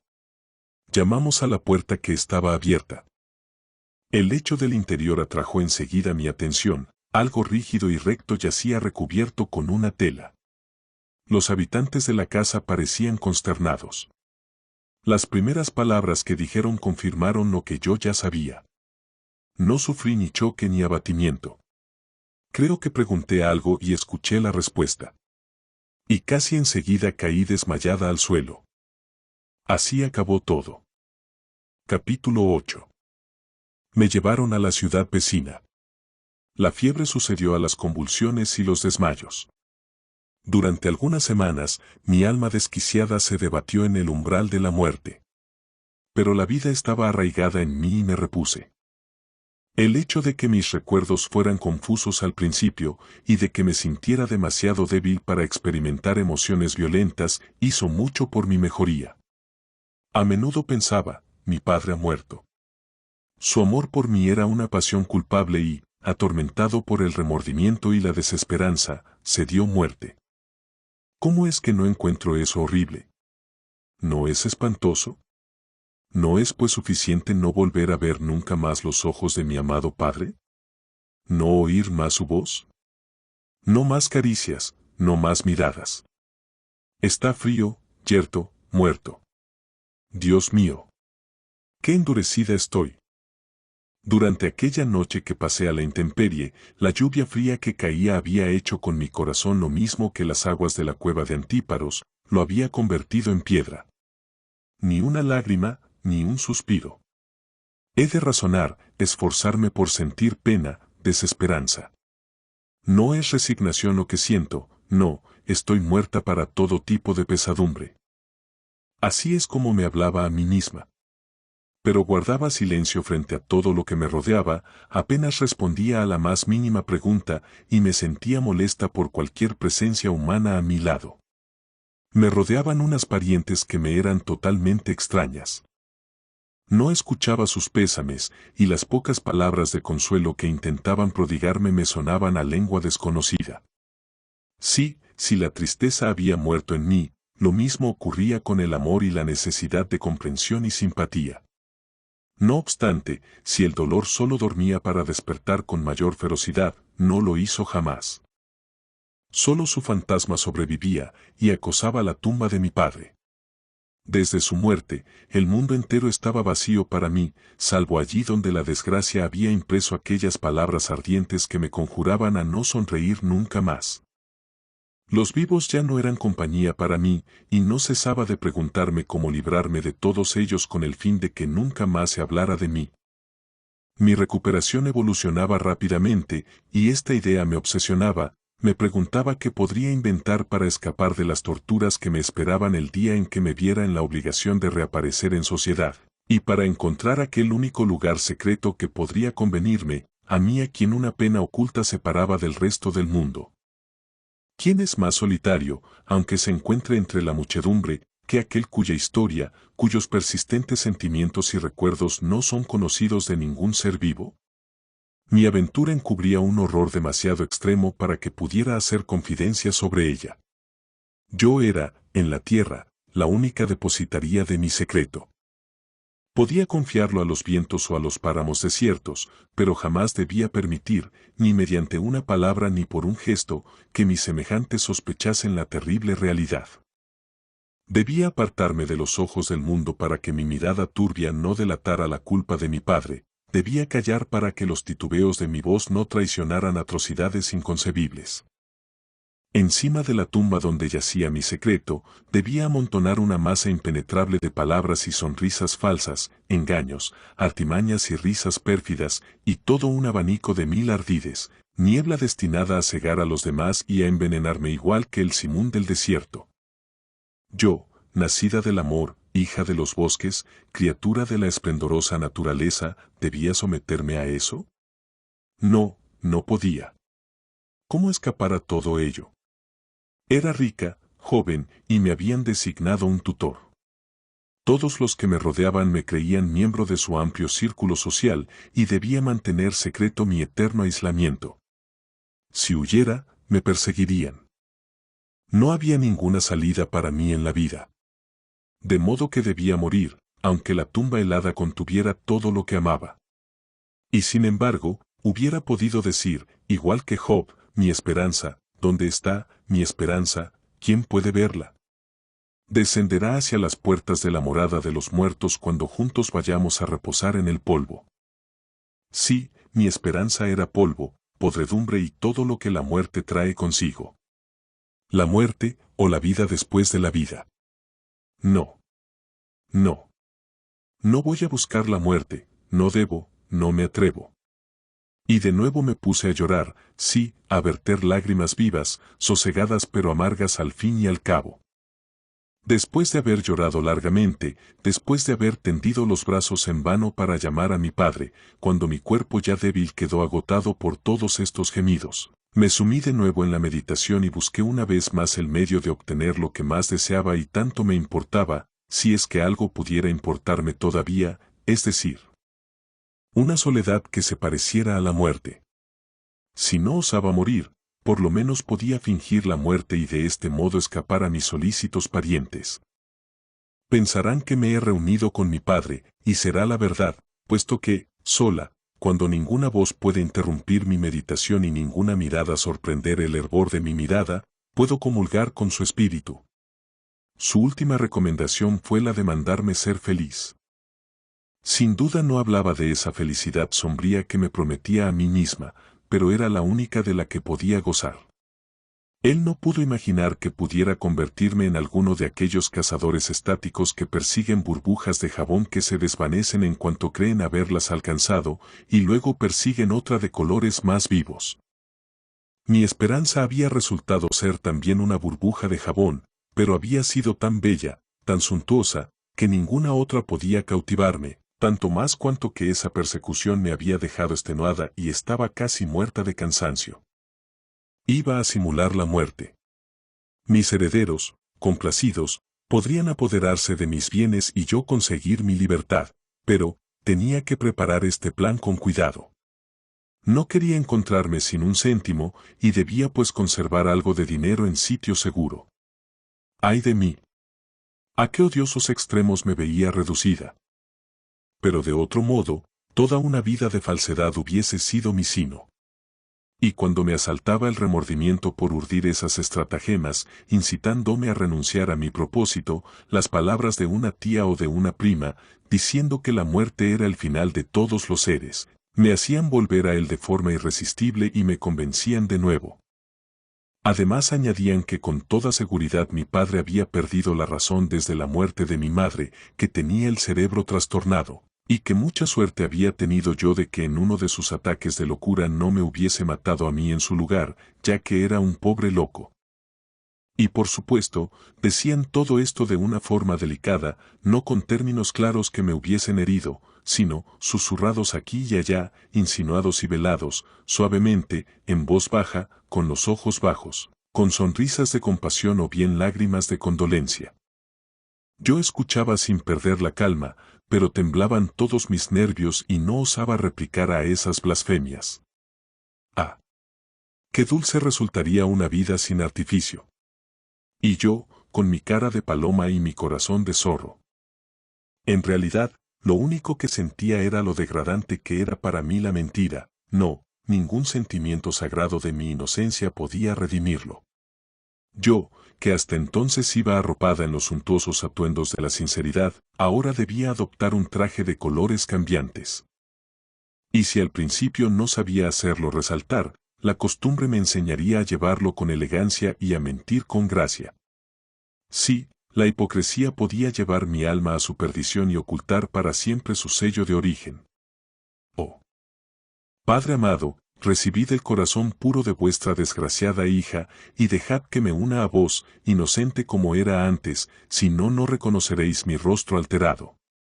De la misma forma que el dolor cambió a Cánstens, la mentira me cambiaría a mí, y vos, en el cielo, pronunciaríais estas palabras: esa no es mi hija. Padre, si queremos ser felices ahora y más adelante cuando nos volvamos a ver, he de huir de esta vida que no es más que simulacro para el ser que soy. Solamente en la soledad podré ser yo misma, solamente en la soledad podré ser tuya. Dios mío, todavía ahora recuerdo con repugnancia los ardides y las artimañas con los que, tras muchos combates penosos, logré conseguir mi retirada. Podría entrar en detalles y contar cómo me aseguré una pequeña subsistencia para el resto de mi vida, y luego cómo logré convencer a todos de mi muerte. Podría, pero no lo haré. Todavía ahora me horrorizo de las mentiras que proferí y me revuelven el estómago. Dejo a la imaginación del lector todas estas complicaciones que, espero, podrán ser calificadas de inocentes engaños. Este recuerdo me obsesiona igual que un crimen, y sé que si empezase a contarlo, mi relato no acabaría nunca. Me llevaron a Londres, donde durante varias semanas tuve que aguantar caras y palabras frías, consuelos más fríos todavía, pero de donde logré escapar. Intentaron atarme con cadenas que parecían ser de seda, pero que pesaban como plomo. Sin embargo, las rompí más fácilmente que si hubiesen sido una cincha de cáñamo y me escapé hacia la libertad. Las pocas semanas que pasé en Londres fueron las más tristes de mi vida. Una ciudad grande es un lugar espantoso para un corazón destrozado. La puesta del sol, la dulzura de la luna, los movimientos benditos de las hojas y el murmullo de las aguas, esos son los dulces remedios de una mente desquiciada. El alma se expande y absorbe en paz esa medicina calmante, igual que un marino observa encantado la aparición de una serpiente de mar, amando y bendiciendo la naturaleza, sin saberlo invocaba una bendición para mi alma. Pero en una ciudad todo es cerrado, sellado igual que en una cárcel severa desde la que solo se puede advertir un rinconcito furtivo. Me es imposible describir la naturaleza frenética de mis sensaciones durante mi estancia allá. Muchas veces me encontré en el límite de la locura.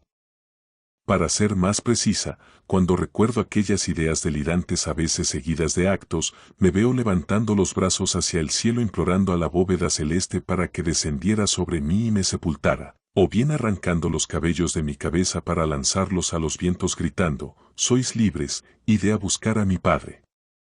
O bien, igual que la desafortunada Constance, los recuperaba y los ataba para que nadie más pudiera encontrarles si es que yo no podía. Me veo de rodillas, imaginándome estar sobre la tumba de mi padre, golpeando con ira el suelo que le separaba de mí. O también escuchando el ruido del océano mezclándose con los gemidos de mi padre.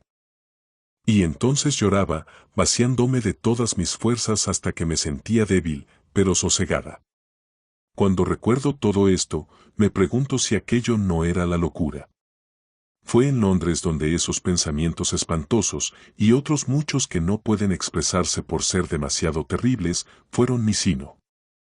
Cuando recuperé mi libertad, todo este sufrimiento desapareció. Al ver los páramos salvajes a mi alrededor, al ver las estrellas del cielo en el oriente, entonces pude llorar, verter dulces lágrimas. Me sentía en paz. No os confundáis, nunca estuve loca de verdad. Siempre fui consciente de mi estado cuando mis insensatos pensamientos parecían querer arrastrarme hacia la locura, y no los dejé expresarse más que en el silencio y en la soledad. La gente a mi alrededor no vio jamás nada de todo esto. Solo veía a una pobre muchacha con el alma destrozada, que hablaba queda y suavemente, y cuyos ojos bajos dejaban a veces escapar lágrimas que intentaba ocultar. Veían a una muchacha que buscaba la soledad y evitaba las miradas, sin sonreír nunca, o no, jamás sonreía, y nada más. Así pues, escapé. Dejé la casa de mi tutor, y de mí nunca más se supo. Las cartas que había dejado, así como otros indicios preparados con antelación, les hicieron pensar que me había dado muerte. Por eso no me buscaron tan minuciosamente como hubiese ocurrido en otras circunstancias, y pronto perdieron toda huella y todo recuerdo mío. Salí de Londres en un pequeño buque que iba hacia el norte de Inglaterra. El éxito de mi plan y mi completa soledad me devolvieron la paz. El mar estaba liso y mecía suavemente el barco. Me senté en cubierta bajo el inmenso dosel del cielo, y me sentí una criatura diferente. Ya no era Matilda la loca delirante y desgraciada entre todas, sino una ermitaña en plena juventud que se dedicaba a la meditación, y cuyo corazón debía resguardarse de todo el tumulto de una desesperanza impía. El extraño vestido monacal que había adoptado, la certidumbre de que mi existencia era un secreto para mí sola, la soledad a la que me dediqué para siempre, mecieron mi corazón herido con pensamientos apaciguadores. La brisa que jugaba con mi pelo me reanimó. Contemplé tranquilamente los rayos del sol centelleando sobre las olas, los pájaros persiguiéndose encima del agua que rozaban con sus alas. Dormí sin que mis sueños me agitaran, y me desperté, fresca y ligera, dispuesta a disfrutar de mi libre serenidad. Alcanzamos el puerto de nuestro destino en 4 días. No quise quedarme en la costa y enseguida me fui hacia el interior. Ya tenía previsto dónde iba a vivir. Tenía que ser una casa solitaria en una llanura ancha, lejos de toda población, desde la que pudiera contemplar el horizonte entero, y deambular sin rumbo sin ser agredida por la visión de mis semejantes. Yo no era misántropa, pero intuía que el curso tranquilo de mis pensamientos dependía de mi soledad y de mi aislamiento. Me instalé en un inmenso paraje deshabitado, en un lúgubre páramo sembrado de piedras y salpicado de hierba rasa, con algunos juncos acá y allá cercando pequeños charcos. No muy lejos de mi casita había un pequeño bosque de pinos. Desde mi puerta, un sendero alcanzaba el bosque abriéndose camino entre los juncos. Desde las ramas más altas, los pájaros saludaban al sol naciente y me despertaban para mi meditación cotidiana. Solo el horizonte limitaba mi vista, salvo en el lado en que el bosque puntuaba con una mancha oscura el páramo que extendía en todas direcciones sus colores pálidos. Inmenso y desolado. Observaba el trabajo minucioso de las nubes que iban tejiendo sus mallas gruesas.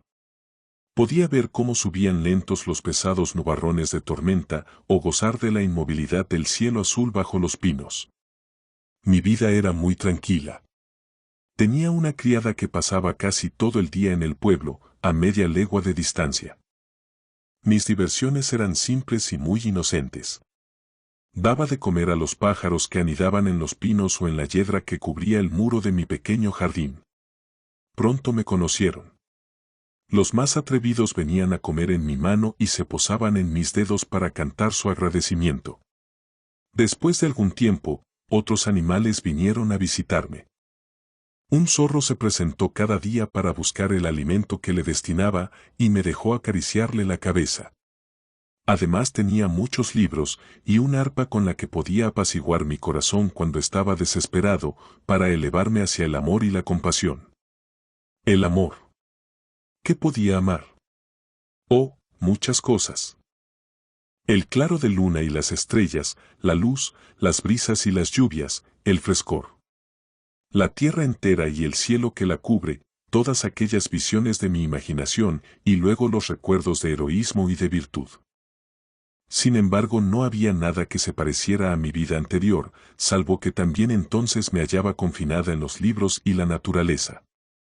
Cuando de pequeña corría por los campos, muchas veces mi alma parecía cabalgar sobre los vientos y confundirse con el aire de alegre armonía. Y cuando paseaba, cantaba tiernamente por placer, o me contaba a mí misma historias más tiernas todavía. Un encanto sagrado emanaba de todo lo que veía. Bebía de la vida con alegría, mis pasos eran ligeros y mis ojos, iluminados por el amor que les daba vida, se dirigían hacia los cielos. Mi pelo largo y libre flotaba en el viento, y tanto mi cuerpo como mi alma comulgaban en el encanto. Ahora mis pasos eran lentos y escasos los momentos en que levantaba los ojos, casi siempre llenos de lágrimas. Ya no más canciones ni sonrisas, no más paseos despreocupados que sabían despertar en el alma el interés por lo que la rodeaba. Estaba encerrada en mí misma, criatura solitaria y egoísta que recordaba sin cesar sus quejas y esperanzas vanas. Mi vida estaba vacía y sin objeto. Sí, así era. Pero ¿cómo decirle al lirio que la tempestad ha derribado, levántate y florece igual que antes? Mi corazón sangraba por una herida mortal, no podía vivir de otra manera. A veces, en medio de una paz aparente, veía llegar la desesperanza, la melancolía, o bien un abatimiento que nada podía disipar ni superar, un odio por la vida o un desprecio por la belleza. Todos esos sentimientos me invadían a oleadas y me quedaba casi aniquilada. No cesé de evocar la muerte en ningún momento, ni cuando estaba serena. Día y noche, levantaba mis ojos llenos de lágrimas hacia el cielo, juntando las manos en una oración, y repetía las palabras del poeta. Antes de que vea un nuevo día, deja que ese cuerpo se vaya para siempre. Que no se me reproche mi incoherencia. Pensaba que suicidándome violaría una ley divina de la naturaleza y estimaba haber cumplido suficientemente con mi deber asumiendo la pesada carga de aquellas horas y aquellos minutos que no acababan nunca, y que absteniéndome de lo que consideraba como un crimen en mis momentos de serenidad, merecía por lo menos ser considerada virtuosa. También pasaba periodos realmente terribles en los que me desesperaba y dudaba de la existencia de cualquier deber y de la realidad del crimen. Pero esto me hace estremecer, y prefiero no recordarlo. Capítulo 9. Así pasaron 2 años. Uno tras otro, centenares de días transcurrieron sin traer ningún cambio notable, pero algunos operaron una lenta transformación en mí a medida que iba deslizándome hacia la muerte. Empecé a estudiar más, a simpatizar con el pensamiento de los demás expresado en los libros. Leía historia y perdía mi individualidad en las multitudes que habían existido antes de mí. Quizá de este modo, a medida que se atenuaba la sensación de sufrimiento inmediato, me hice más humana. También la soledad perdió sus encantos para mí. Empecé de nuevo a anhelar afecto. No es que me tentara buscar el contacto de la gente, pero sentía la necesidad de tener un amigo que me quisiera. Tal vez, me diréis, me estaba preparando poco a poco a volver a la sociedad de los humanos. No lo creo. La simpatía que deseaba debía ser tan pura, tan depurada de toda influencia externa, que en todo caso el protocolo torpe que siempre rodea a las mejores intenciones del mundo me hubiera desalentado. No, creedme, estaba entonces todavía menos capacitada que antes para avenirme con mis semejantes. Cuando los dejé, me habían hecho sufrir, pero no de la misma manera que el dolor y la enfermedad. Eran algo ajeno a mi espíritu, algo que lo ofendía y que deseaba evitar. Pero ahora anhelaba simpatía. Me hubiera gustado unir mi alma a la de uno de mis semejantes, pero haciéndolo me hubiera buscado multitud de decepciones y sufrimientos. Yo era tan delicada como una planta sensible, toda nervios. No buscaba ni comprensión ni ayuda para ser sabia o brillante, buscaba sonrisas que me confortaran y palabras dulces que me alentaran. Deseaba encontrar un corazón para desahogarme libremente, un corazón que, como una tierra de naturaleza divina, supiera hacer brotar una fruta bendita de una semilla maligna. Pero ¿cómo encontrarlo?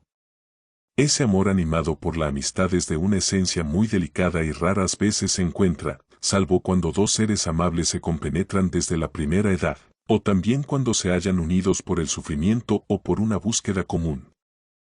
Algunos elegidos lo reciben sin buscarlo, sin saberlo, e igual que un rocío clemente, se posa en algunos lugares escogidos que, bajo su benigna influencia, dejan de ser estériles para convertirse en portadores de toda clase de plantas deleitosas. Pero se escapa a voluntad y se ríe de las plegarias de sus adoradores. Se dispensa pero no se deja coger. Sabiendo todo esto, no iba en búsqueda de simpatía, pero allí, en mi páramo solitario, bajo mi modesto techo rodeado por el desierto, la amistad vino a mí igual que un rayo de sol invernal que sabe embellecerlo todo y hace fundirse la pesada nieve. ¡Ay de mí! El sol calentó una fruta podrida, y su calor no me hizo renacer. La ruina que yo era no tenía remedio y no pude sentir su poder benéfico. Mi padre ya no existía y su memoria era toda mi vida. Podía experimentar gratitud pero ya nunca más amor o esperanza igual que antes. Todo para mí era sufrimiento, incluso mis entretenimientos, que soportaba y de los que no podía disfrutar. Yo era como un lugar perdido en una montaña, cercado por todos lados por negros precipicios, al que no puede llegar ningún rayo de sol, sin salida alguna hacia campos más alegres. Así pues, a pesar de que supo sosegarme un tiempo, el espíritu de la amistad no pudo salvarme. Vino a visitarme con benevolencia pero me dejó, y apenas me di cuenta. En mí había muerto el aliento de la vida. ¿Cómo extrañarse entonces de que no recibiera su llegada con más alegría, y de que no añorara más amargamente la desaparición del más bello regalo del cielo, quiero decir, de un amigo? Mi amigo se llamaba Botville. Contaré su historia brevemente, y podréis juzgar hasta qué punto mi corazón se hallaba frío para no revivir con sus palabras elocuentes ni con su tierna compasión, y como, siendo Botville también muy desdichado, estábamos hechos para consolarnos el uno al otro, de no haber sido yo transformada en piedra por la miseria con cabeza de medusa. Los infortunios de Botville no venían del fondo de su corazón como los míos, su dolor era natural, de los que purifican el ser sin destruirlo, para permitirle brillar, una vez superada la sombra, más fuerte y más feliz que antes. Botville era hijo de un pobre pastor y había recibido una educación clásica. Formaba parte de los pocos elegidos a los que distingue la fortuna desde su nacimiento, dotándoles, con una profusión sin límite, de todas las cualidades de la inteligencia y del espíritu, y bajo cuya protección ninguna imperfección, por muy ligera que sea, puede aparecer. La fortuna parecía haber formado su espíritu en esa excelencia que ninguna impureza puede manchar, y su inteligencia era tal que ningún error hubiese podido desviarle de su camino. Su genio superaba lo concebible y cuando se alzó, cual una brillante estrella en el oriente, todas las miradas se hallaban dirigidas hacia él, llenas de admiración. Era poeta, palabra tan malgastada que no llega a dar una idea de lo que era. Era, como un poeta de la antigüedad que hubiese sido coronado en la cuna por las musas y alimentado por las abejas. Cuando andaba en medio de los hombres, parecía llevar un halo celeste que lo distinguía y lo colocaba por encima de todos. Su belleza no tenía igual, sus ojos brillaban con un fuego deslumbrante, y los profundos acentos de sus palabras provocaban un éxtasis mudo en sus oyentes. Trascendía en todo a los demás, que frente a él parecían haber sido concebidos únicamente para celebrar su existencia superior. Su gloria existía desde su juventud. Todo el mundo le amaba, y nunca se proyectó sobre él la sombra de los celos ni del odio, ni siquiera por parte de los más malvados. Como uno de esos hechizos propios de los dioses, su divinidad personal le servía de barrera y de protección. Así pues, solo el amor y la admiración podían alcanzarle. Su corazón era simple como el de un niño no rozado por la arrogancia ni la vanidad. Se movía en sociedad sin la menor conciencia de su superioridad sobre sus compañeros, no porque los menospreciara, sino más bien porque no detectaba la inferioridad de los demás. Parecía incapaz de concebir hasta qué punto el egoísmo y el vicio dominaban el mundo. Cuando le conocí, aunque sus mayores esperanzas habían sido defraudadas, nunca había experimentado los efectos de la maldad ni del egocentrismo de los hombres. Su posición era demasiado elevada para permitirle sufrir por la frialdad del corazón de los demás y muy poco importante para poder experimentar jamás su ingratitud y su egoísmo avasallador. Esa es, entre otras muchas, una de las bendiciones de una fortuna modesta, protegiendo a su beneficiario de la abundancia pecuniaria. Al mismo tiempo le impide naufragar en los arcanos de la debilidad y de la maldad de los hombres. Otorgar favores a los semejantes es atributo de los dioses, y por tanto no corresponde a los mortales, por eso Adán o Prometeo pagaron con su martirio el haberse alzado por encima de su condición primera. Botbille se hallaba libre de todos esos males, y cuando se presentaban ante él no los tenía en cuenta y seguía su camino, cual un ángel con los pies alados deslizándose por la tierra sin sentir molestia por los pequeños obstáculos que nos hacen tropezar a nosotros los terrestres. Él creía en la divinidad del genio y desmentía siempre rigurosamente las objeciones de los ergotistas mediocres y de los críticos menores que suelen reducir a la humanidad a su miserable nivel. Haré una comparación científica, decía. Al estilo del Dr. Darwin, si me lo permitís. Considero los llamados errores de un hombre de genio como la aberración de las estrellas fijas. La distancia que nos separa de ellas, y nuestros medios imperfectos de comunicación son los motivos por los que parecen moverse a nuestros ojos, pero en realidad se quedan siempre en un mismo centro glorioso, y nos dan una bella lección de modestia, si es que queremos recibirla. He dicho que era poeta.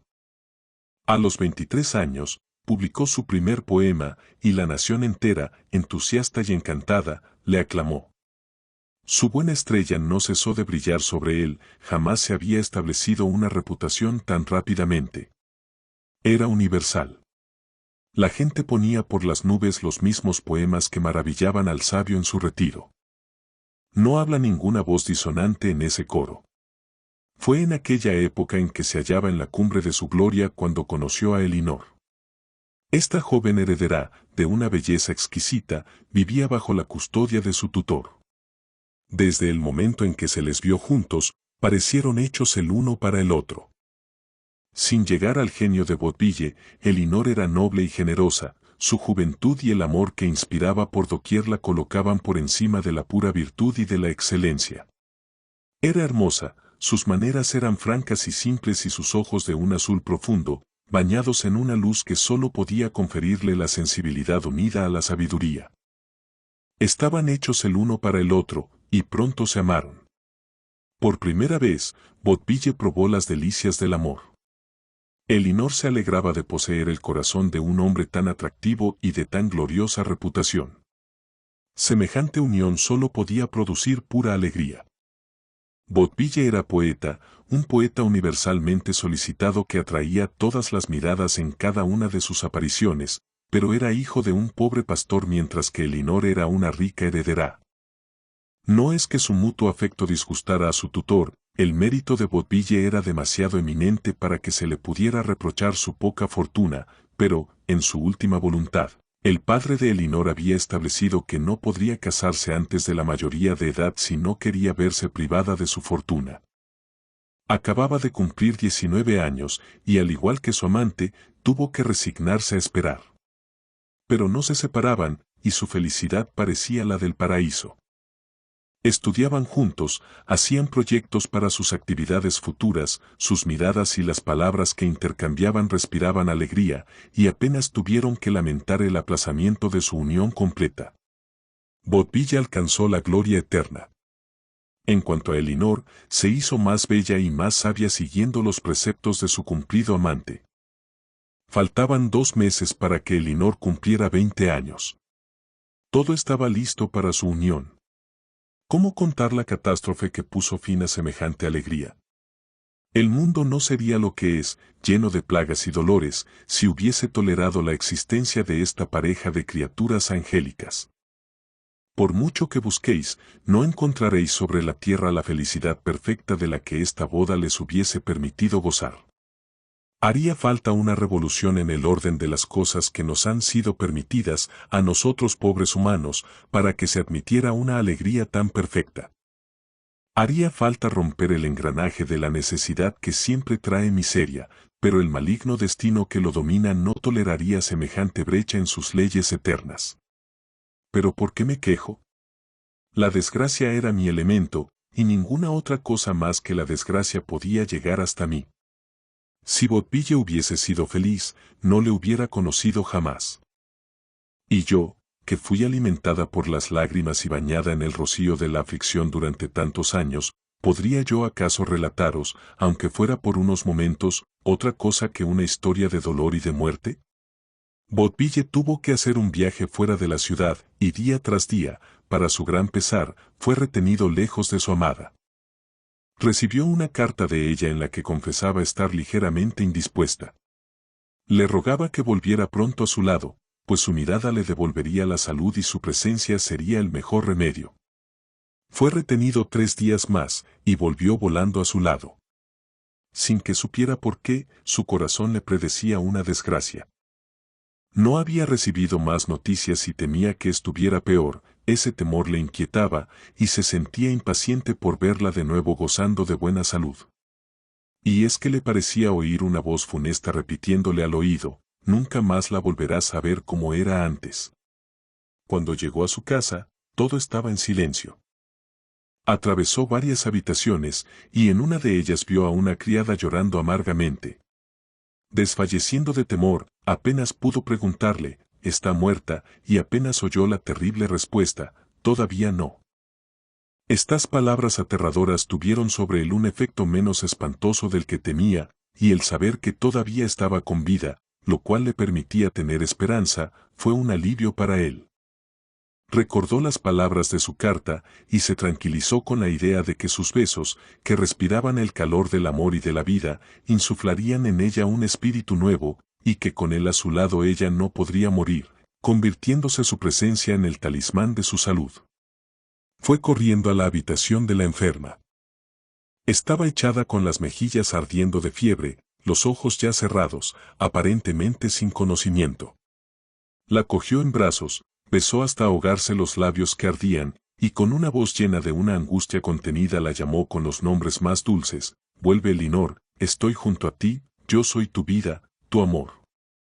Vuelve, querida mía, me prometiste que yo te devolvería la salud. Deja nacer tu dulce espíritu, no. Puedes morir estando yo a tu lado». Besó de nuevo sus labios, sus ojos, se inclinó sobre su cuerpo inanimado que agonizaba, contempló sus rasgos alterados pero siempre bellos, observó cada ligera convulsión, vio cambiar sus colores, lo cual indicaba que el momento de irse la vida se retrasaba todavía. En un momento dado, recobró el conocimiento y reconoció su voz. Una sonrisa, una última y bella sonrisa, erró sobre sus labios. Veló 12 horas a su lado, hasta que ella se extinguió. Capítulo X. Fue 6 meses después del triste desenlace, del fin de las esperanzas que él mantenía desde hacía tanto tiempo, cuando le vi por vez primera. Se había retirado a un lugar donde nadie le conocía, para poder dar rienda suelta a su afición con tranquilidad. La muerte de su querida Elinor había cambiado el mundo para él y nunca más pudo volver a los lugares donde la había visto, donde su imagen asociada a las esperanzas más prometedoras lo había iluminado todo como una hoguera de alegría. Ahora todo estaba sumido en una oscuridad más negra que la medianoche, desde el día en que Elinor, el sol de su vida, se había apagado para siempre. Vivió un tiempo sin mirar jamás la luz del cielo, rodeando sus ojos de tinieblas sin fin, lejos de todo lo que le podía recordar lo que había sido. Pero cuando el tiempo llegó a dulcificar su pena, como auténtico hijo de la naturaleza, supo encontrar el consuelo de sus desgracias en el goce de sus bellezas. Se había retirado a un rincón del país donde era totalmente desconocido, y donde no podía conversar más que con su corazón en la más profunda soledad. Encontró ayuda para su impaciente dolor en las brisas de los cielos y en los suspiros de las aguas y de los bosques. Encontró placer en montar a caballo. Este ejercicio distraía su mente y le daba ánimos. En un corcel veloz podía, por un momento, darse una tregua lejos de aquella imagen que le perseguía siempre, Elinor sobre su lecho de muerte, con sus hermosos rasgos alterados y el dulce aliento que la animaba disminuyendo poco a poco hasta apagarse. Durante meses, Botville se había esforzado en vano en apartar ese atroz recuerdo que le obsesionaba sin cesar hasta el punto de convertirse en carga demasiado pesada para su alma agobiada, pero a caballo, la cadena que le ataba a esos recuerdos quedaba aniquilada.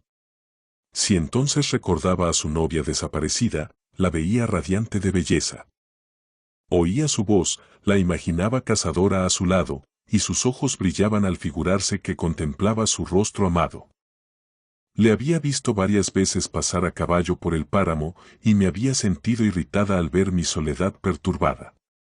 Hacía mucho tiempo que no había hablado más que con campesinos, y no me gustaba la sensación de que alguien de rango superior me descubriera. Además temía que esta persona me hubiese visto antes, que pudiera reconocerme y revelar mi engaño, lo cual me valió unas torturas jamás sufridas aún. Esos temores me aterrorizaban y me obsesionaban incluso en sueños. Un día me encontraba sentada en el linde del pequeño bosque de pinos cuando Botville pasó no muy lejos. Tan pronto como le advertí, me levanté precipitadamente para que no me viera y entré en el bosque. Mi movimiento brusco asustó a su caballo, que se encabritó y coceó tanto que desarzonó al jinete. El animal entonces se alejó al galope mientras el forastero quedaba en el suelo, sorprendido por su caída. No estaba herido, y un poco de agua fresca le permitió recuperarse enseguida. Me impresionó su extraordinaria belleza, y cuando habló para darme las gracias, la entonación dulce y melancólica de su voz me hizo llorar. Tuvimos una breve conversación, y al día siguiente se detuvo delante de mi casita, y poco a poco se estableció una intimidad entre nosotros. Le parecía extraño ver a una persona del sexo femenino, tan joven, yo no tenía 20 años aún, visiblemente pertenecía a la capa superior de la sociedad, poseía todos los atributos que puede conferir una excelente educación, viviendo sola en un páramo desolado, alguien cuya frente estaba fuertemente marcada por el sello del dolor, cuyos gestos y palabras revelaban que no estaban acordes con su corazón sino más bien prisioneros de pensamientos lejanos y de crueles sufrimientos. Además llevaba un extraño vestido que parecía de monja e indicaba que no me había retirado del mundo por necesidad, sino para abandonarme al lujo de la felicidad en una reclusión voluntaria. Pronto se interesó mucho por mí, y sentado a mi lado, intentando alentarme, llegó a olvidarse a ratos de su propia pena. Y él no podía sino despertar el interés, aunque fuera de una persona cerrada para el mundo entero, que no esperaba más que la muerte, y no vivía más que con desaparecidos. Su belleza personal, su conversación radiante de sensibilidad e imaginación, la poesía que parecía fijada a sus labios y dotada del poder de imponer el silencio al aire mismo para hacerse oír mejor eran atractivos a los que nadie podía resistirse. Era más joven, menos desgastado, menos apasionado que mi padre, y en nada me lo recordaba. Sufría por una desgracia muy reciente cuyo moderado impacto, lejos de producir sentimientos inimaginables en otras circunstancias, parecía simplemente velar lo que de otra forma hubiese sido demasiado deslumbrador para mí. Yo hablaba cuando nos encontrábamos juntos, y sin embargo mi espíritu orientado hacia sí mismo se veía a veces arrastrado lejos por el rápido curso de sus propios pensamientos, levantaba mis ojos llenos de un brillo fugaz, y luego volvían aquellos recuerdos que no morirían jamás y que raras veces dormían, y entonces una lágrima enturbiaba mi vista. Botville intentaba sin tregua hacerme ver todo lo bello y feliz de este mundo. Por naturaleza, su espíritu estaba totalmente orientado hacia el bien y no hacia el mal, y esta disposición, propia para introducir alegría en el corazón mismo de los desesperados, iluminaba sus discursos. Hablaba de los maravillosos poderes del hombre, de su estado y de sus esperanzas, de lo que había sido y de lo que era, y cuando ya no podía dejarse guiar por la razón, su imaginación, como inspirada, ponía luz en la oscuridad que ocultaba el presente y el futuro. Le gustaba evocar lo que había podido ser la vida sobre la tierra antes de la aparición del hombre, convertido por la evolución, en la extraña, compleja y gloriosa criatura que era ahora, cubriendo la tierra con sus creaciones, concibiendo, mediante el poder de su espíritu, otro mundo más bello sobre la estructura visible de las cosas. Sin olvidar todo el universo plasmado en sus escritos. Una bella creación, decía, que puede reivindicar su superioridad sobre el modelo, por haber permitido que el bien y el mal fueran más fáciles de distinguir, el bien recompensado según el deseo de cada uno, y el mal castigado como ha de serlo todo mal, no por el dolor. Inconcebible para el filántropo sin sublevación, sino por esa reclusión que le priva simplemente de sus cualidades maléficas. ¿Para qué matar una serpiente que ya no puede morder? La poesía de su lenguaje y de sus ideas, que mis palabras traducen mal, me mantenía encadenada a sus discursos. Experimentaba un placer melancólico al oír sus inspiradas exposiciones, al captar un instante el brillo de su mirada, al sentir una efímera simpatía que me sacaba de mis cavilaciones, pero luego comprendía de nuevo que todo esto no era más que un sueño, una sombra sin realidad para mí. Mi padre me había abandonado para siempre, dejándome solo recuerdos que formaban una eterna barrera entre mis semejantes y yo. De hecho estaba excluida de su sociedad. Botville, él, lloraba la muerte de su novia, otros lloraban otras desgracias que les habían tocado, pero lo mío estaba manchado de infamia y pecado. Una pasión prohibida y odiosa había vertido su veneno en mi corazón y alterado toda mi sangre, que, de ahora en adelante, ya no sería ese benéfico torrente de vida, sino una fría fuente de hiel, envenenada en su propio nacimiento. Probablemente sea el exceso de locura lo que me hace creer que solo puedo estar sola, paria de la humanidad, sin afinidad alguna con hombre o mujer, excluida de la naturaleza. A veces, Botville me hablaba de él. Contaba su corta historia de felicidad y de desgracia, y se extendía con pasión sobre su amor correspondido por Elinor. Ella era, decía, la aparición más deslumbrante que jamás conoció la tierra. Había algo en su ademán franco, en su voz, en cada movimiento de sus gentiles formas, que me mantenía en su poder, como si hubiese sido una criatura celeste que se hubiera dignado unirse a mí en una relación más exquisita que las que jamás conoció el hombre. Las penas huían ante ella, y su sonrisa parecía poseer el poder de la luz e irradiar en todas las oscuridades del espíritu. Su noble sonrisa se prodigaba aquí y allá, no como una belleza humana sino como un rayo de sol sobre un lago, unas veces luz, otras veces noche, y se desvanecía si se la intentaba retener para guardarla en el corazón para siempre. Yo vi desaparecer aquella sonrisa. ¡Ay de mí! Jamás hubiese podido creer que era Elinor quien moría si, en un momento en que yo le estaba hablando, ella no hubiese levantado sus ojos ya casi sumidos en las tinieblas, y si no hubiese aparecido durante un instante, incomparable en esta tierra, más hermosa que un rayo de sol, más fugitiva, más veloz que el plumaje ondeante de un pájaro. Deslumbrante como el rayo y al igual que dándole luz a la noche, si, repito, no hubiese aparecido, aunque débil y pálida, aquella sonrisa. Se fue, llevándose consigo toda mi alegría. Así era como las penas y las imágenes, inspiradas por la naturaleza, que habitaban su espíritu, más bellas que al natural, llenaban nuestras conversaciones, mientras yo disimulaba mi dolor guardándolo en el secreto más absoluto. Si él por casualidad manifestaba su curiosidad, yo bajaba los ojos, mi voz se extinguía, y mi dolor manifiesto le convencía rápidamente de la conveniencia de alejar los pensamientos que había despertado. Sin embargo, introducía constantemente en su conversación palabras de consuelo, e intentaba sosegar mi desesperación con demostraciones de compasión y de simpatía profunda. Los dos somos infelices, me decía, os he contado mi triste historia, y juntos hemos llorado la pérdida de esa bella alma que tan cruelmente me ha abandonado. Pero vos ocultáis vuestro dolor. No os pido que me lo reveléis, pero decime si yo os puedo consolar. Me parece extraordinario encontrar en este desierto a alguien como vos, tan solitario.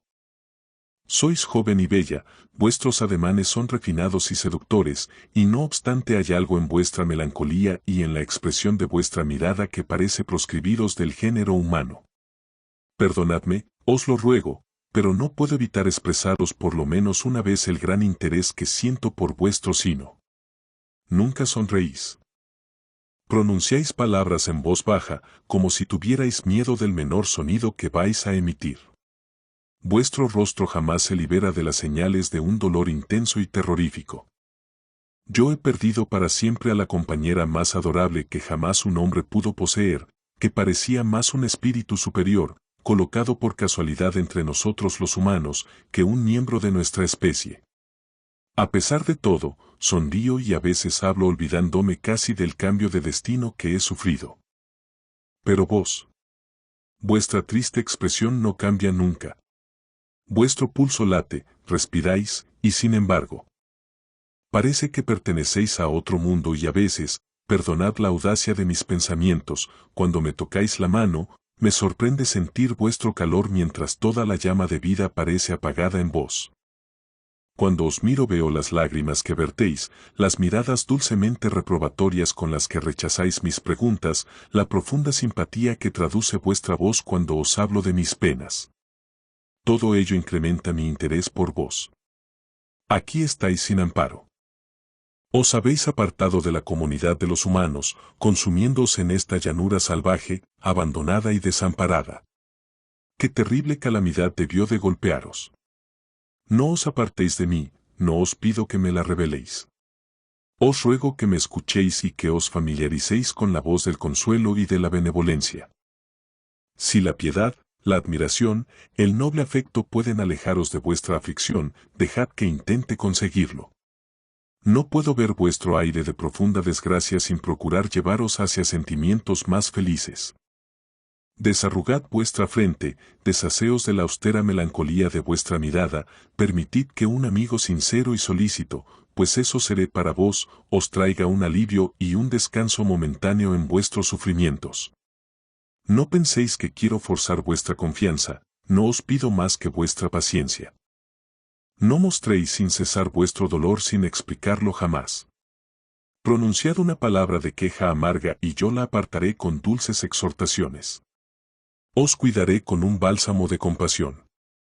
No debéis cerraros a toda comunión conmigo, no me expliquéis por qué sufrís, pero decid esas solas palabras, soy desdichada y os sentiréis aliviada como si, después de haber sido excluida un tiempo de toda relación por un mágico encanto, pudierais acceder de nuevo al círculo de la compasión humana. Os suplico que creáis en la gran sinceridad de mis palabras, y os pido que me tratéis como a un verdadero amigo. Prometed no olvidarme jamás ni proscribirme jamás sin motivo. Intentad más bien amarme como a alguien que dedicará toda su energía a haceros feliz. Consideradme amigo vuestro. Cumpliré con el deber que me corresponde, y si por un instante vuestros dolores y vuestras quejas pudieran expresarse, dejadme estar a vuestro lado para hablar de paz a vuestra alma afligida. Relato estas exhortaciones con trazos débiles y no puedo expresar al mismo tiempo el tono y los gestos que las animaban. Al igual que una refrescante lluvia en un suelo árido, volvían a darme la vida, y aunque no dejé de mantener secreta su causa, él me llevó a desahogar mis amargas penas y a arropar mi dolor con palabras de fuego y hiel. Con toda la energía del sufrimiento y de la desesperación, le conté cómo de golpe había pasado de la felicidad a la desgracia, como para mí ya no había alegría ni esperanza, y como solo la muerte, por muy amarga que fuera, podía poner fin a mi dolor. La muerte y su esqueleto debían de ser hermosos como el amor. No sé por qué. Me era dulce dirigir esas palabras a unos oídos humanos, y por muy irrisorio que me pareciera todo consuelo, me complacía ver cómo se me ofrecía con gentileza y benevolencia. Yo escuchaba con calma, y cuando él se callaba, yo daba rienda suelta a mi aflicción en unos términos que revelaban hasta qué punto mis heridas eran demasiado profundas para ser curadas. Pero también empezaba a cosechar los frutos de mi perfecta soledad. Me había vuelto incapaz de tener cualquier relación, incluso con Botville, la persona más noble y más compasiva del mundo. Me había vuelto mezquina y desatinada, todo mi carácter se había resentido. Lo llamaba mi amigo, pero consideraba todo lo que hacía con ojos suspicaces. Si no venía a verme a la hora indicada, me enfadaba mucho, y le decía que si realmente tenía interés por mí, era de una manera fría que no convenía a una pobre criatura fatigada como yo, cuya profunda desgracia exigía mucho más que lo que su corazón terrenal podía ofrecerme. Y si en algún momento su comportamiento me parecía frío, le decía enojada: estaba en paz antes de vuestra llegada. ¿Por qué venir a molestarme? Me habéis creado nuevas necesidades, me tratáis como si mi corazón os perteneciera. ¿No me veis tal como soy en realidad, una pobre oveja acorralada en la vertiente expuesta de la colina, a merced de todas las ráfagas? No necesito amigo ni compasión. Huí de vos, bien lo sabéis, y vos os habéis impuesto creándome esas nuevas necesidades que os dan, lo constatáis triunfalmente, poder sobre mí. Ah, qué bello es el poder del cruel viento del norte, que hiela las lágrimas que ha hecho correr. No. No sufriré esto. Idos. El sol se levantará y se pondrá igual que antes, y me sentaré bajo los pinos o iré por la llanura con mis lamentos sin necesidad de que me escuchéis. Sois cruel, muy cruel, por tratarme de esa forma grosera, a mí que sangro por todos los poros de mi piel.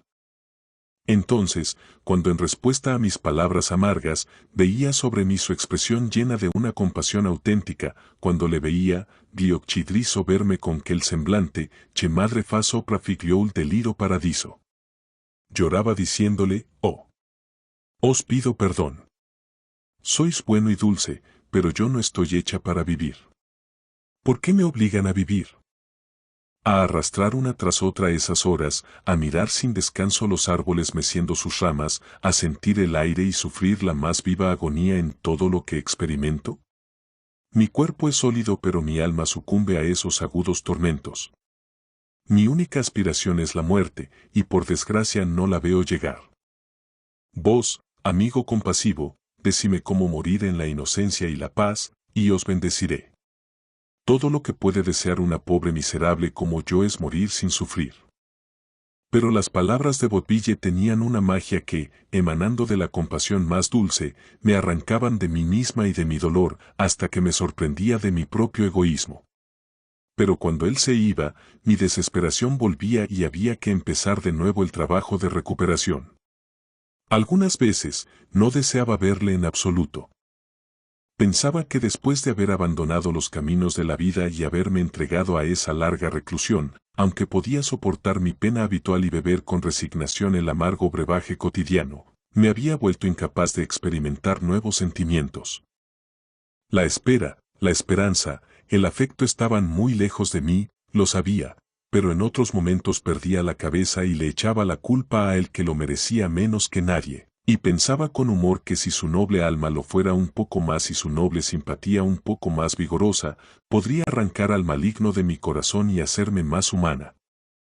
A sus ojos, pensaba, no soy más que un personaje de tragedia cuya actuación viene a contemplar. De vez en cuando, me da una contrarréplica para inducirme a una respuesta que le convenga mejor. Quizá esté ya preparando un poema en el que debo figurar. Para él no soy más que un personaje bufón, mientras que para mí todo esto es la triste realidad. Él se aprovecha y yo llevo todo el peso. Capítulo 11. Curiosamente, ocurre que las bendiciones se convierten en maldiciones con el uso, y yo, que en mi soledad había deseado la simpatía como único remedio aceptable, ahora la sufría como una tortura suplementaria. Mientras vivía mi padre, yo siempre había manifestado una disposición afectuosa e indulgente, pero desde aquellos días de alegría, por desgracia, había cambiado mucho. Me había vuelto arrogante, irritable y por encima de todo desconfiada. Y aunque todo el interés de mi relato ha llegado a su fin y debo contar rápidamente su triste desenlace, no obstante explicaré, a modo de ejemplo de mi desconfianza y desesperación, cómo Botville, con su bondad y su poder casi angelical, dulcificó mi rudeza y me llevó a ser más amable. Había prometido pasar algunas horas conmigo una tarde, pero una lluvia violenta e incesante se lo impidió. Me quedé sola toda la tarde. Había pasado 2 años a solas sin quejarme, pero aquella vez me sentí desgraciada. No se preocupa realmente por mí, pensaba, pues en caso contrario la tormenta le hubiese incitado a venir y no hubiera impedido la visita prometida. Él debía saber que el cielo sombrío y esta lluvia oscura me agobiaban casi hasta la locura. Si hubiese hecho buen tiempo, hubiera añorado menos su ausencia, encerrada como estaba en esta miserable casita, con el pensamiento de mí. Desgracia por toda compañía. Si fuera realmente mi amigo, se le hubiera ocurrido todo esto. Ahora he de calibrar esa pretendida amistad y estimarla en su justo valor. Se ha recuperado de su dolor por Elinor, el país le resulta aburrido, está contento de verme para distraerse. Y cuando no sabe qué hacer, pasa aquí sus horas de ocio, y esto es lo que él llama amistad. Es cierto que su presencia es un consuelo para mí, que sus palabras son dulces, y que, cuando él quiere, puede apartar de mí los pensamientos que me llevan a la desesperación. Sus palabras son dulces, a decir verdad tan dulces como la miel de las abejas, pero la abeja posee un dardo, y la maldad es una ponzoña peor que el veneno de un insecto. Haré una prueba. Dice que ha muerto toda esperanza para él, yo sé que ha muerto para mí, ambos pues estamos hechos para morir ya. Veré si quiere morir conmigo, y como me da miedo morir sola, veré si se atreve a acompañarme para animarme. Veré pues si puede actuar como amigo en la única forma que mi desgracia puede tolerar.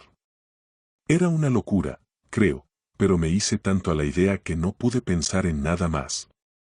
Si muere conmigo, perfecto, así acabarán 2 seres miserables.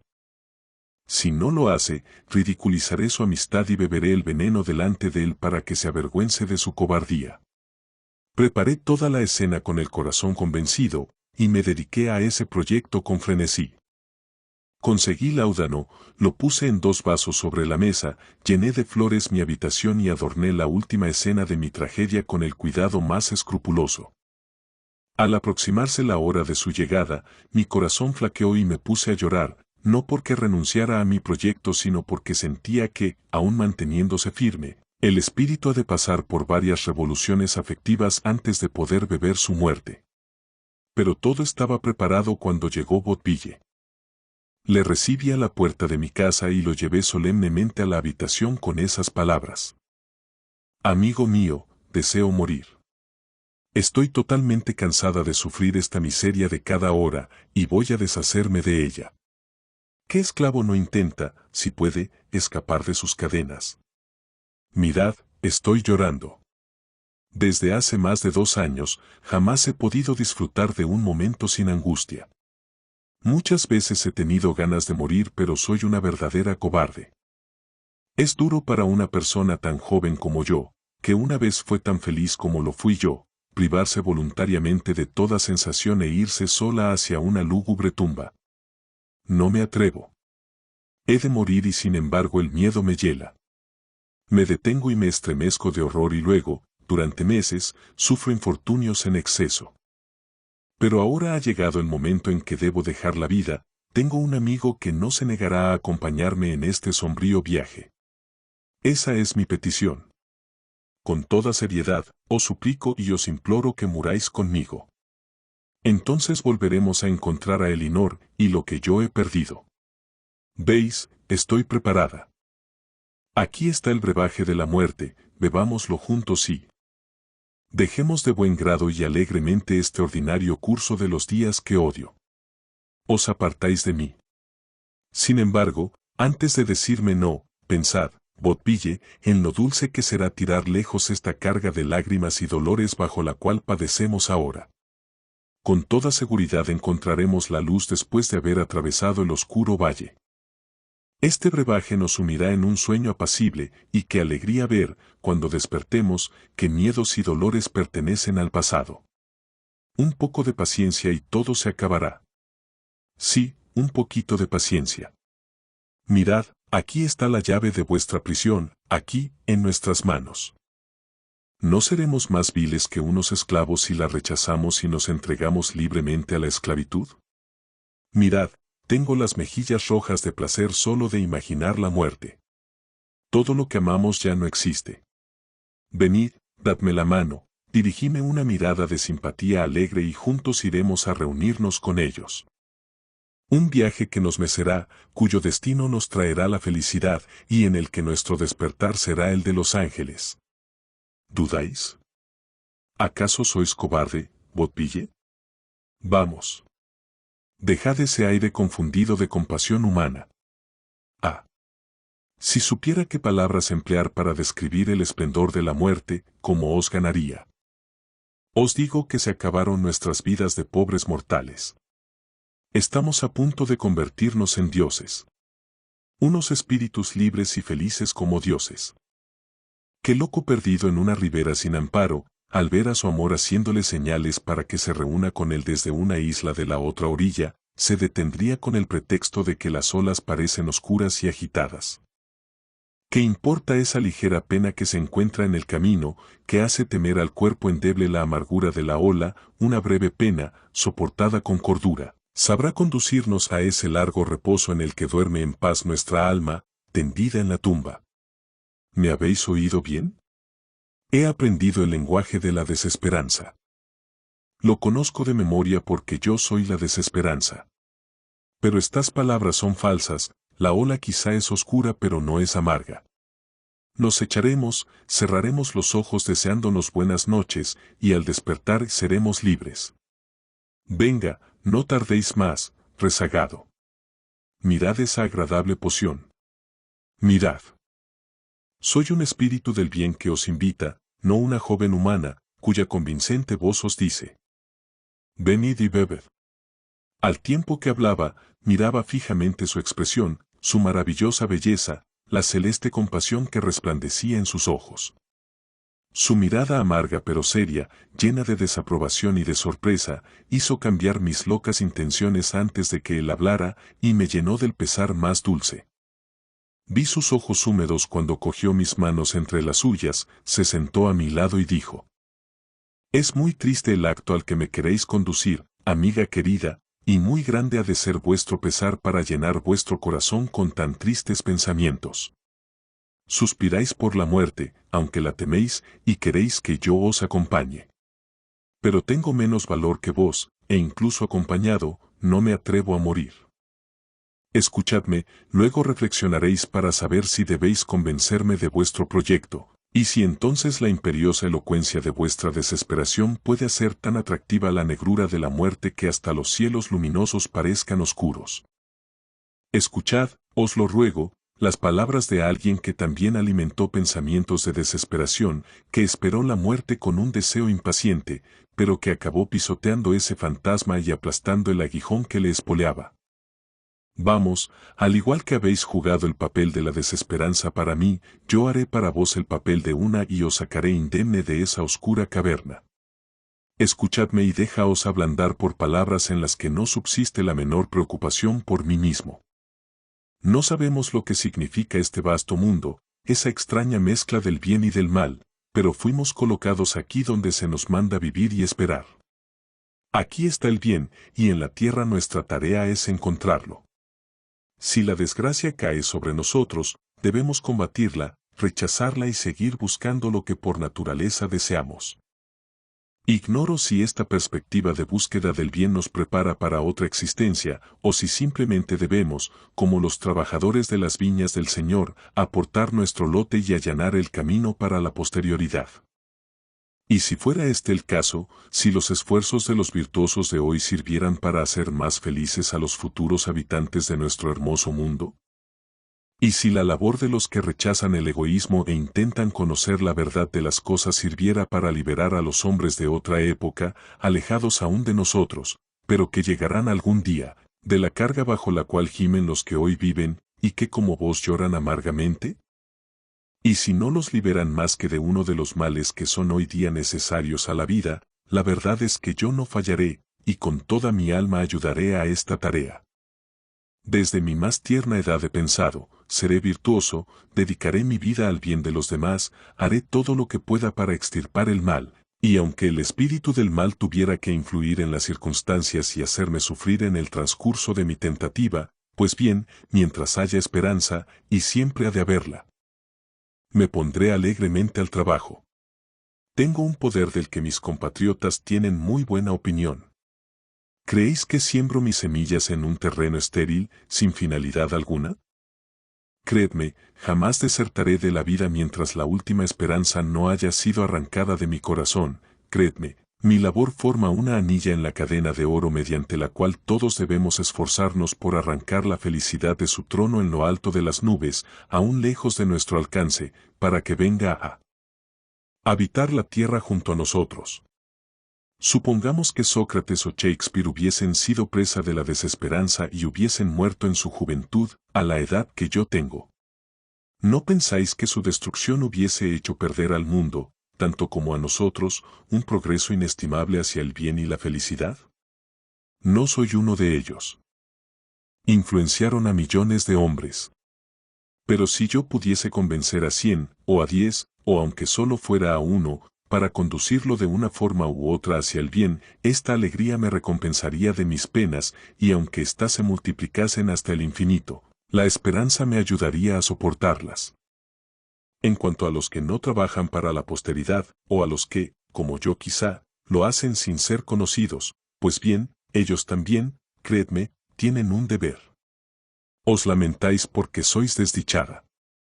Buscáis la felicidad y os desesperáis porque no la encontráis. Pero si pudierais dar un poco de felicidad a alguien, si pudierais darle aunque solo fuera una hora de alegría, ¿no deberíais seguir con vida para hacerlo? Cada uno de nosotros posee este poder. Los habitantes del mundo sufren tanto. En las ciudades populosas, en las llanuras cultivadas, en las montañas desiertas, el dolor se halla sembrado en abundancia. Pero si podemos arrancar aunque solo sea una de esas malas hierbas para plantar en su lugar una semilla de trigo o una bella flor, eso ha de sernos suficiente para rechazar el suicidio. No abandonemos nuestra tarea mientras subsista la menor esperanza. En realidad, no me atrevo a morir. Tengo una madre de la que soy el apoyo y la esperanza. Tengo un amigo que me quiere como a su propia vida y cuyo corazón heriría mortalmente si le abandonara como un ingrato.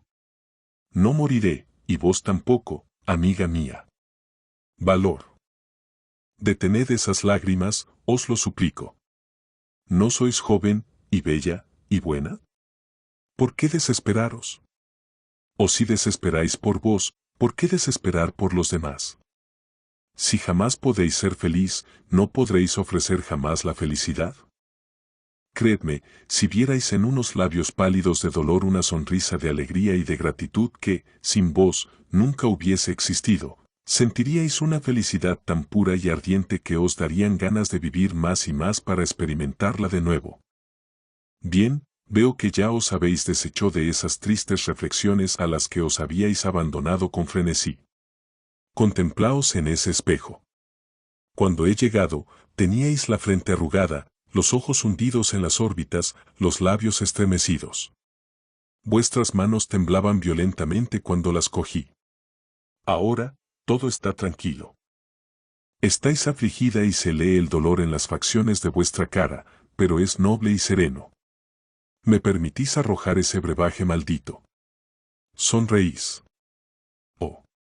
felicitadme, triunfa la esperanza y he hecho el bien.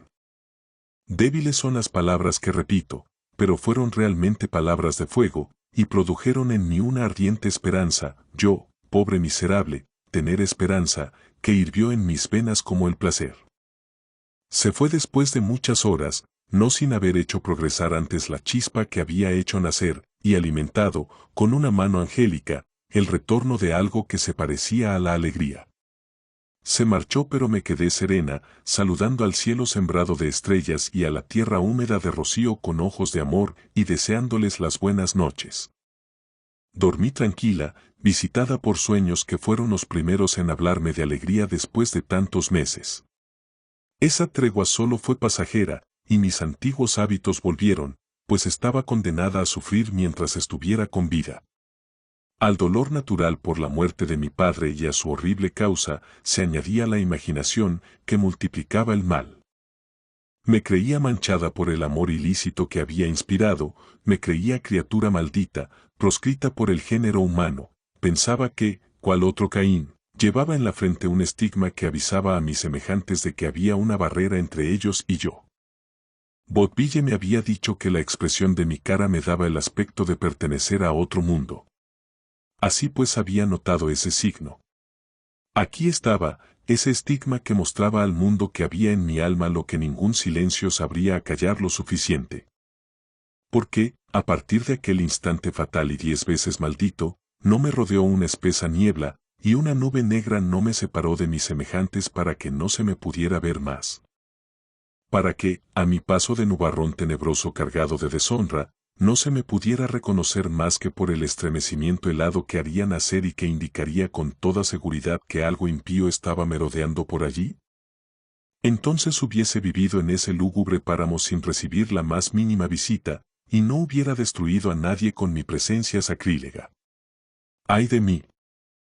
En realidad creo que, si la perspectiva cercana de la muerte no hubiese disminuido y debilitado mi amargura, si hubiese vivido unos meses más de la forma en que vivía, con el cuerpo fuerte pero el alma corrompida por un mortal cáncer en su corazón mismo, si día tras día me hubiesen atado esos espantosos pensamientos, me hubiese vuelto loca y me hubieran tomado por una plaga viviente.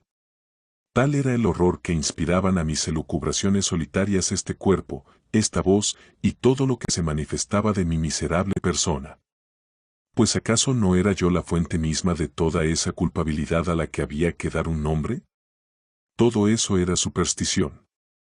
Mis pensamientos no eran tan locos al principio, cuando supe que el nombre de mi padre iba a ser una maldición para mí.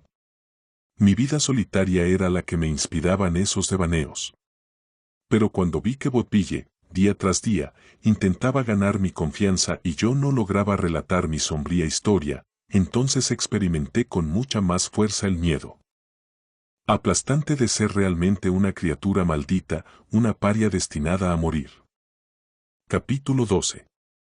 Constantemente obsesionada por estas ideas, os podréis imaginar fácilmente que no fui sensible más que de una forma efímera a la influencia de las palabras de Botville, y aunque dejé de acusarle de villanía, volví a sentirme a pesar de todo tan desdichada como antes. Poco después de este incidente nos separamos. Supo que su madre estaba enferma y corrió a su lado. Había venido a despedirse de mí, y paseamos por el páramo una última vez. Prometió volver para verme, me ordenó distraerme y estimular todo pensamiento feliz hasta que el tiempo y la energía moral acabaran con mi sufrimiento y pudiera volver a la sociedad de los hombres. Antes que cualquier otra exhortación de mi parte, me dijo, respetad y seguid esta, no se debe desesperar. Este es el abismo más peligroso, al borde del cual estáis siempre oscilando. Debéis asegurar vuestros pasos y adoptar la esperanza como guía. Tened esperanza y vuestras heridas estarán ya medio curadas. En cambio, si os obstináis en la desesperación, nunca más habrá alivio para vos. Creedme, querida amiga, hay una alegría que pueden ofrecer el sol, la tierra y todas sus hermosuras, y que algún día experimentaréis. La felicidad reparadora del amor vendrá a visitar vuestro corazón y deshacer el sortilegio que os ata a la desgracia. Entonces os sorprenderéis de haber tenido los ojos cerrados en esa larga noche que os abruma. No me atrevo a esperar haberos inspirado suficiente interés para que mi recuerdo y el afecto que siempre os guardaré puedan dulcificar algún día vuestra melancolía y disminuir la amargura de vuestras lágrimas. Pero si mi amistad puede incitaros a mirar la vida con menor aversión, tened cuidado en no ofenderla con vuestra desconfianza. El amor es un fuego fatuo que pronto queda herido por los celos brutales. Conservad, os lo suplico, la firme convicción de mi sinceridad en lo más profundo de vuestro corazón, fuera del alcance de los vientos pasajeros que podrían enturbiar su superficie. El sufrimiento os hace cambiar de humor y el curso de vuestros pensamientos se ve agitado a veces, me temo, por causas indignas. Dejad que vuestra confianza en mi simpatía y en mi amor crezca, no dejéis que se altere por estas turbulentas idas y venidas que, cuando ya no os afecten, dejarán intacto vuestro cariño. Tales fueron, entre otras, las últimas lecciones de Botteville. Lloré al escucharle, y después de un adiós lleno de cariño, le seguí con la mirada hasta ver desaparecer a lo lejos la última imagen de mi consuelo en la tierra. Había insistido en acompañarle por el páramo hasta el pueblo donde vivía. El sol estaba todavía alto cuando me dejó y volví hacia mi casa. Era uno de los últimos días de septiembre, cuando las noches se hacen más frías, pero el tiempo estaba sereno, y no me invadió ninguna meditación malsana durante mi camino. Pensaba con gratitud en Botteville, cuya partida no me causaba la menor amargura, y no podía explicarme el porqué. Quizá después de un golpe tan fuerte, los demás cambios se habían hecho insignificantes para mí. Caminaba preguntándome cuándo llegaría el momento en que los cuatro nos volveríamos a encontrar, mi amado padre devuelto a mí en un dulce paraíso. Imaginaba un río delicioso como aquel en cuyas orillas Dante describe a Matilda cogiendo flores y que todavía corre. Bruna, Bruna, sotto elle ombra perpetua, che mai raggiar non lascia sole ibi, né luna. Me repetía el bello fragmento que describe la entrada de Dante en el paraíso, y pensaba que me sería dulce ver, paseando por esas deliciosas orillas, a mi padre, perdido todo este tiempo, descendiendo del carro de la luz, para serme devuelto. Inmóvil, a la espera de ese momento, pensaba en la manera en que, con las bellas flores que allí crecían, trenzaría una guirnalda y una corona para celebrar mi alegría. Cantaba sul margine de un río, la canción favorita de mi padre, pensando que mi voz, deslizándose en el aire, le avisaría, allí donde se encontraba esperando el momento de nuestra unión, de la llegada de su hija. Entonces la marca de la desgracia habría desaparecido de mi frente, y levantaría los ojos sin temor para encontrar los suyos que tendrían para siempre el brillo de un amor inocente. E imaginándome el esplendor mágico de sus ojos profundos, lloré, pero con suavidad, por temor a que mis sollozos interrumpieran aquella escena mágica. Estaba tan absorta en esta meditación que seguía andando sin vigilar mis pasos, hasta detenerme realmente para coger una flor en aquella llanura árida donde apenas crecía alguna. Entonces desperté de mi sueño diurno sin saber dónde me encontraba. El sol se había puesto, y el tinte rosado que había dado a las nubes en su caída casi había desaparecido. El viento barría la llanura. Miré a mi alrededor sin que el más mínimo objeto pudiera indicarme dónde estaba. Me había perdido, y en vano busqué mi camino. Seguí avanzando sin rumbo, pero la noche que caía hacía confusas todas las huellas que hubiesen podido guiarme. Finalmente, todo quedó oculto en la profunda oscuridad de la noche más negra. Me sentí cansada, y sabiendo que mi criada iba a dormir aquella noche en el pueblo vecino, y que nadie se preocuparía por mi ausencia, y sintiéndome además, en aquel lugar perdido, protegida de toda intrusión, decidí pasar la noche donde estaba. De hecho, estaba demasiado cansada para seguir adelante. El aire era helado, pero no me preocupaba, creyéndome endurecida contra la intemperie por aquellos 2 años de soledad en que ningún cambio de tiempo había impedido mis repetidos paseos. Me acosté sobre la hierba, rodeada por una oscuridad que ningún rayo de luz penetraba. No se oía ningún ruido, la noche profunda había hecho dormir a los insectos, únicas criaturas vivas que podían encontrar cobijo bajo los árboles en aquel lugar aislado.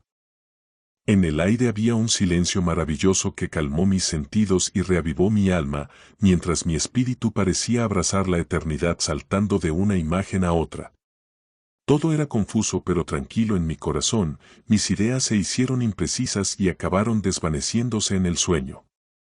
Cuando desperté, estaba lloviendo, yo ya estaba empapada, sentía mis miembros rígidos y la cabeza me daba vueltas a causa del frío de la noche. La lluvia era fina y penetrante. Mi pelo húmedo y frío se me pegaba al cuello y me cubría en parte la cara.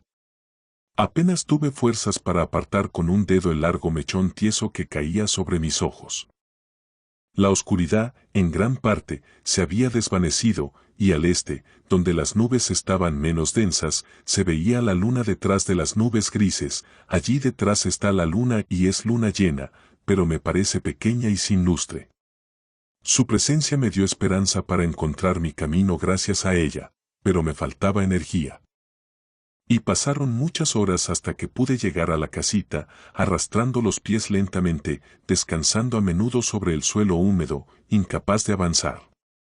Insisto particularmente sobre esta noche, pues precipitó la última escena de mi tragedia, que de lo contrario hubiese podido destejerse en el transcurso de años de innumerables desdichas.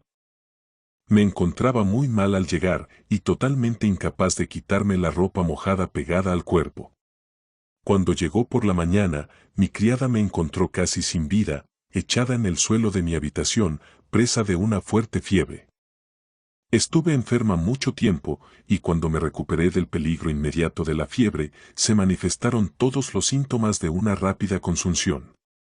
Durante algún tiempo lo ignoré, atribuyendo mi excesiva debilidad a las consecuencias de la fiebre. Pero mis fuerzas menguaron cada vez más. Cuando llegó el invierno, empecé a toser, y mis mejillas hundidas, pálidas, se pusieron a arder con una fiebre héctica. Uno tras otro, esos síntomas me afectaron, y me convencí de que el momento tan deseado por fin iba a llegar y que iba a morir. Estaba sentada junto al fuego, el médico que me atendía desde que contraje la fiebre acababa de irse, y miré la receta, que prescribía digitalis purpúrea sobre todo. Ah. Ya veo lo que es, pensé, qué extraño que me haya equivocado tanto tiempo. Voy a morir de una muerte inocente, y esta muerte será más dulce todavía que el opio. Me levanté y caminé lentamente hacia la ventana, la extensa llanura estaba cubierta de nieve. Resplandecía bajo los rayos del sol que brillaba en el aire puro y helado. Algunos pájaros picoteaban unas migas debajo de mis ventanas. Esbocé una sonrisa de serena alegría y, en mis pensamientos, que seguían el orden dictado por la costumbre de una larga soledad, como si yo les diera forma de frases, me dirigí de la forma siguiente a la escena que tenía ante los ojos. Te saludo, sol maravilloso, y tú, blanca tierra, bella y fría. Quizá no te vuelva a ver nunca más con todo tu verdor, y las deliciosas flores de la próxima primavera florezcan sobre mi tumba. Voy a dejarte, pronto este vivo espíritu que se agita siempre entre vagas formas e ideas extrañas, espíritu que no te pertenece, habrá emprendido el vuelo hacia otros lugares, y este cuerpo demacrado reposará inanimado en tu seno. Atrapado en la ronda diurna de la tierra, entre las rocas, las piedras y los árboles. Pues todo continuará para ti, a quien el artista llama nuestra Madre Universal, cuando me haya ido. Yo te he amado, y en mis días de alegría igual, que en los de pena, he poblado tus soledades con insensatas quimeras de mi invención. Los bosques, los lagos, las montañas que he amado están ligados para mí a 1000 pensamientos. Oh tú, sol. Has bañado con tu sonrisa y has tomado parte en todas esas fantasías que solo mi corazón encierra y que desaparecerán junto con él. Tus soledades, dulce llanura, tus árboles y tus aguas existirán siempre, siempre agitadas por los vientos bajo el ojo del mediodía, pero todo lo que he sentido por ti, y todos esos sueños que muchas veces te han deformado extrañamente, perecerán conmigo. Seguirás existiendo para reflejar a otros espíritus, y seguirás siempre igual a ti misma, aunque los reflejos de tu apariencia adopten 1000 maneras, variables como los corazones de los que te miran. Uno de esos frágiles espejos que siempre adoró tu imagen se quebrará pronto y quedará convertido en polvo. Pero la siempre fértil naturaleza creará otro, y luego otro más, y no perderás nada con mi destrucción. Siempre serás tú misma. Recibe pues el adiós agradecido de una sombra fugitiva a punto de desaparecer, que te deja en la alegría, con una última mirada de gratitud y afecto. Adiós cielos, campos y bosques, exquisitas flores que crecéis aquí. Adiós montañas y ríos. Adiós aire perfumado y fuerte viento del norte, a todos, un último adiós. No verteré más lágrimas pues mi tarea está casi cumplida, y voy a ser recompensada de mi larga carga de sufrimiento. Bendice a tu hija en la muerte como yo te bendigo, y déjame dormir en paz en mi tumba de silencio. Noto la muerte al alcance de mi mano y estoy serena. Ya no desespero sino que miro a mi alrededor con un cariño apacible. Encuentro dulce observar el ocaso progresivo de mis fuerzas y repetirme, un día más, uno más, y sin embargo no volveré a ver las hojas rojas del otoño. Estaré con mi padre mucho antes. Me alegro de que Botville no esté conmigo, pues quizás se sentiría apenado, y no deseo ver más que sonrisas en la postrera escena de mi vida. En mi última carta, le hablé de mi enfermedad, pero sin revelarle su carácter mortal, por temor a que creyera que su deber era visitarme. Me da miedo en efecto que las lágrimas de la amistad destruyan la paz bendita de mi alma. Me satisface poner en orden todos los pequeños detalles que se presentarán cuando ya no esté. En realidad, estoy enamorada de la muerte. Ninguna novia contempló con más gozo su atuendo de boda que yo al imaginar mi cuerpo envuelto en el sudario. ¿No es acaso mi vestido nupcial? Solo él me reunirá con mi padre, en una unión sin fin en la que nunca más estaremos separados. No me extenderé sobre los últimos cambios sufridos en el ocaso final de mi vida, ocaso rápido pero sin dolor. Experimento un extraño placer. Esos días de paz son los primeros que me visitan en muchos años. Se acabó el agotamiento de mi pobre corazón por lágrimas amargas y gemidos furiosos, también se acabó el atribuir mis sufrimientos y miserias al sol, a la tierra y al aire. Estoy esperando la conclusión de una vida que me fue tan dulce como amarga. No muero sin haber gozado de la vida. Fui feliz durante 16 años, y en los primeros meses del retorno de mi padre, disfruté siglos de felicidad. Pero a decir verdad, en el dolor envejecí. Mis pasos son inseguros como los de la vejez. Me he vuelto irritable e inepta para la vida. Y después de algo más de 20 años sobre esta tierra, heme aquí más preparada para mi estrecha tumba que mucha gente que alcanza el término normal de su vida. Desfilan y vuelven a desfilar, en mi recuerdo, las diferentes escenas de mi corta vida. Si el mundo es un teatro y no soy más que una actriz, mi papel fue extraño y desgraciadamente trágico. Prácticamente desde mi más tierna edad fui privada de todas las manifestaciones de afecto que suelen recibir los niños. Entregada a mis solos recursos, mis entretenimientos fueron, si así puedo decirlo, anormales, porque eran sueños y no realidades. Veía la tierra como una linterna mágica, y yo era espectadora, oyente, pero no actriz. Luego llegó la era de felicidad a mi existencia, felicidad que regeneró mi alma. Volvió mi padre, y pude derramar mis cálidos afectos en un corazón humano. Un sol nuevo y una tierra nueva habían nacido para mí. Alegría. Alegría. Pero ay de mí. ¡Qué dolor! Mi éxtasis fue más rápido que el movimiento de un rayo de sol en la montaña, que descubre sus claros y sus bosques para luego dejarla oscura y vacía. A mi felicidad sucedieron la locura, la angustia, y finalmente la desesperanza. Tal es el drama de mi vida plasmado ahora en el papel. Fueron necesarios 3 meses para llevar a cabo esa tarea. El recuerdo de la desdicha hizo surgir las lágrimas, el recuerdo de la felicidad abrazó mi corazón con un dulce calor, viva imagen de esa alegría. Ahora mis lágrimas se han secado, el fuego se ha apagado en mis mejillas, y con esas pocas palabras de despedida que os dirijo, Botville, acabo mi obra, la última que llevaré a cabo.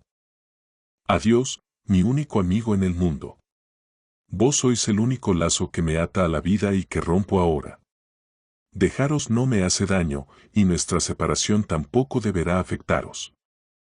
Nunca me habéis considerado como alguien de este mundo, sino más bien como un ser que fue enviado desde el reino de las sombras, como penitencia, para pasar unos días de llanto en la tierra, languideciendo por volver hacia su origen.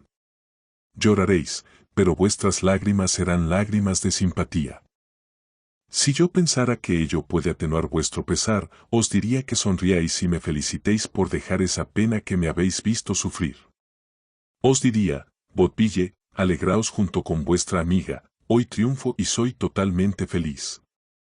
Pero desconfío de estas expresiones que bien podrían no consolar a los vivos. Lloran por su propia miseria y no por la del ser que han perdido. No, verted las lágrimas de uso que se deben a mi recuerdo, y si algún día lloráis sobre mi tumba, coged allí una flor y conservadla sobre vuestro corazón. Pues vuestro corazón es el único sepulcro donde descansará todo recuerdo mío. Mi muerte se aproxima a grandes pasos, y vos no estáis aquí para ver cómo mi alma emprende el vuelo hacia su última morada. No lo deploréis. La muerte es cosa demasiado espantosa para los vivos, es una de aquellas adversidades que hieren pero no purifican el corazón, es un dolor tan terrible que no hace más que endurecer y debilitar todo sentimiento. Es tan espantosa como aquella hora en que perseguía a mi padre hacia el océano para encontrar únicamente su cuerpo sin vida, aunque, para mi salvación, prefiero aquello que ver sus sentidos apagándose uno a uno, su pulso debilitándose, su sueño desapareciendo, como si mi mirada le arrancase la vida. O ver la vida deteniéndose todavía en sus miembros, sabiendo que pronto los dejaría, o bien sentir su aliento cálido escapando de sus labios, sabiendo que pronto estos iban a estar fríos. No seguiré describiendo este horrible cuadro. Vos habéis sufrido en una ocasión esa tortura, yo no. Algunas veces este recuerdo os llenó el corazón de una amarga desesperación, mientras de otra forma, hubieseis sufrido una pena mucho más dulce. Así pues, día tras día voy debilitándome y la vida vacila en mi cuerpo agotado como una lámpara a punto de quedarse sin aceite. Ahora contemplo el feliz sol de mayo. Fue en mayo, hace 4 años, cuando vi por primera vez a mi amado padre, fue en mayo, hace 3 años, cuando mi locura destruyó al único ser que yo debía amar. Mayo ha vuelto y yo muero. Hace pocos días fue el aniversario de nuestro encuentro y, desgraciadamente, de nuestra eterna separación. Después de un día de mortal emoción me las arreglé para poder contemplar otra vez el rostro de la naturaleza. Hice que me llevaran a los prados a unas leguas de la casita. Estaban cortando la hierba y olía a heno en los campos. La tierra entera parecía nueva y sus habitantes felices. La noche se aproximaba, miraba la puesta del sol. Hace 3 años, el mismo día, a la misma hora, brillaba entre las ramas y las hojas del bosque de hayas, y sus rayos bailaban sobre la cara del que yo contemplaba por primera vez. Ahora veía ese astro divino dorando todas las nubes con un esplendor extraordinario, cayendo tras el horizonte y desapareciendo de un mundo en el que ya no está el que busco, para irse hacia otro en el que tampoco está. ¿Por qué derramo esas amargas lágrimas? ¿Por qué mi corazón se esfuerza en vano en rechazar esta cruel angustia que le invade igual que las aguas vienen a cubrir el mar? Dejo este mundo donde él ya no está, para encontrarle pronto en el otro. Adiós, Botville, pronto la hierba verdeará sobre mi tumba y las violetas florecerán. En ella están mis esperanzas. Las vuestras son de este mundo, ojalá se cumplan.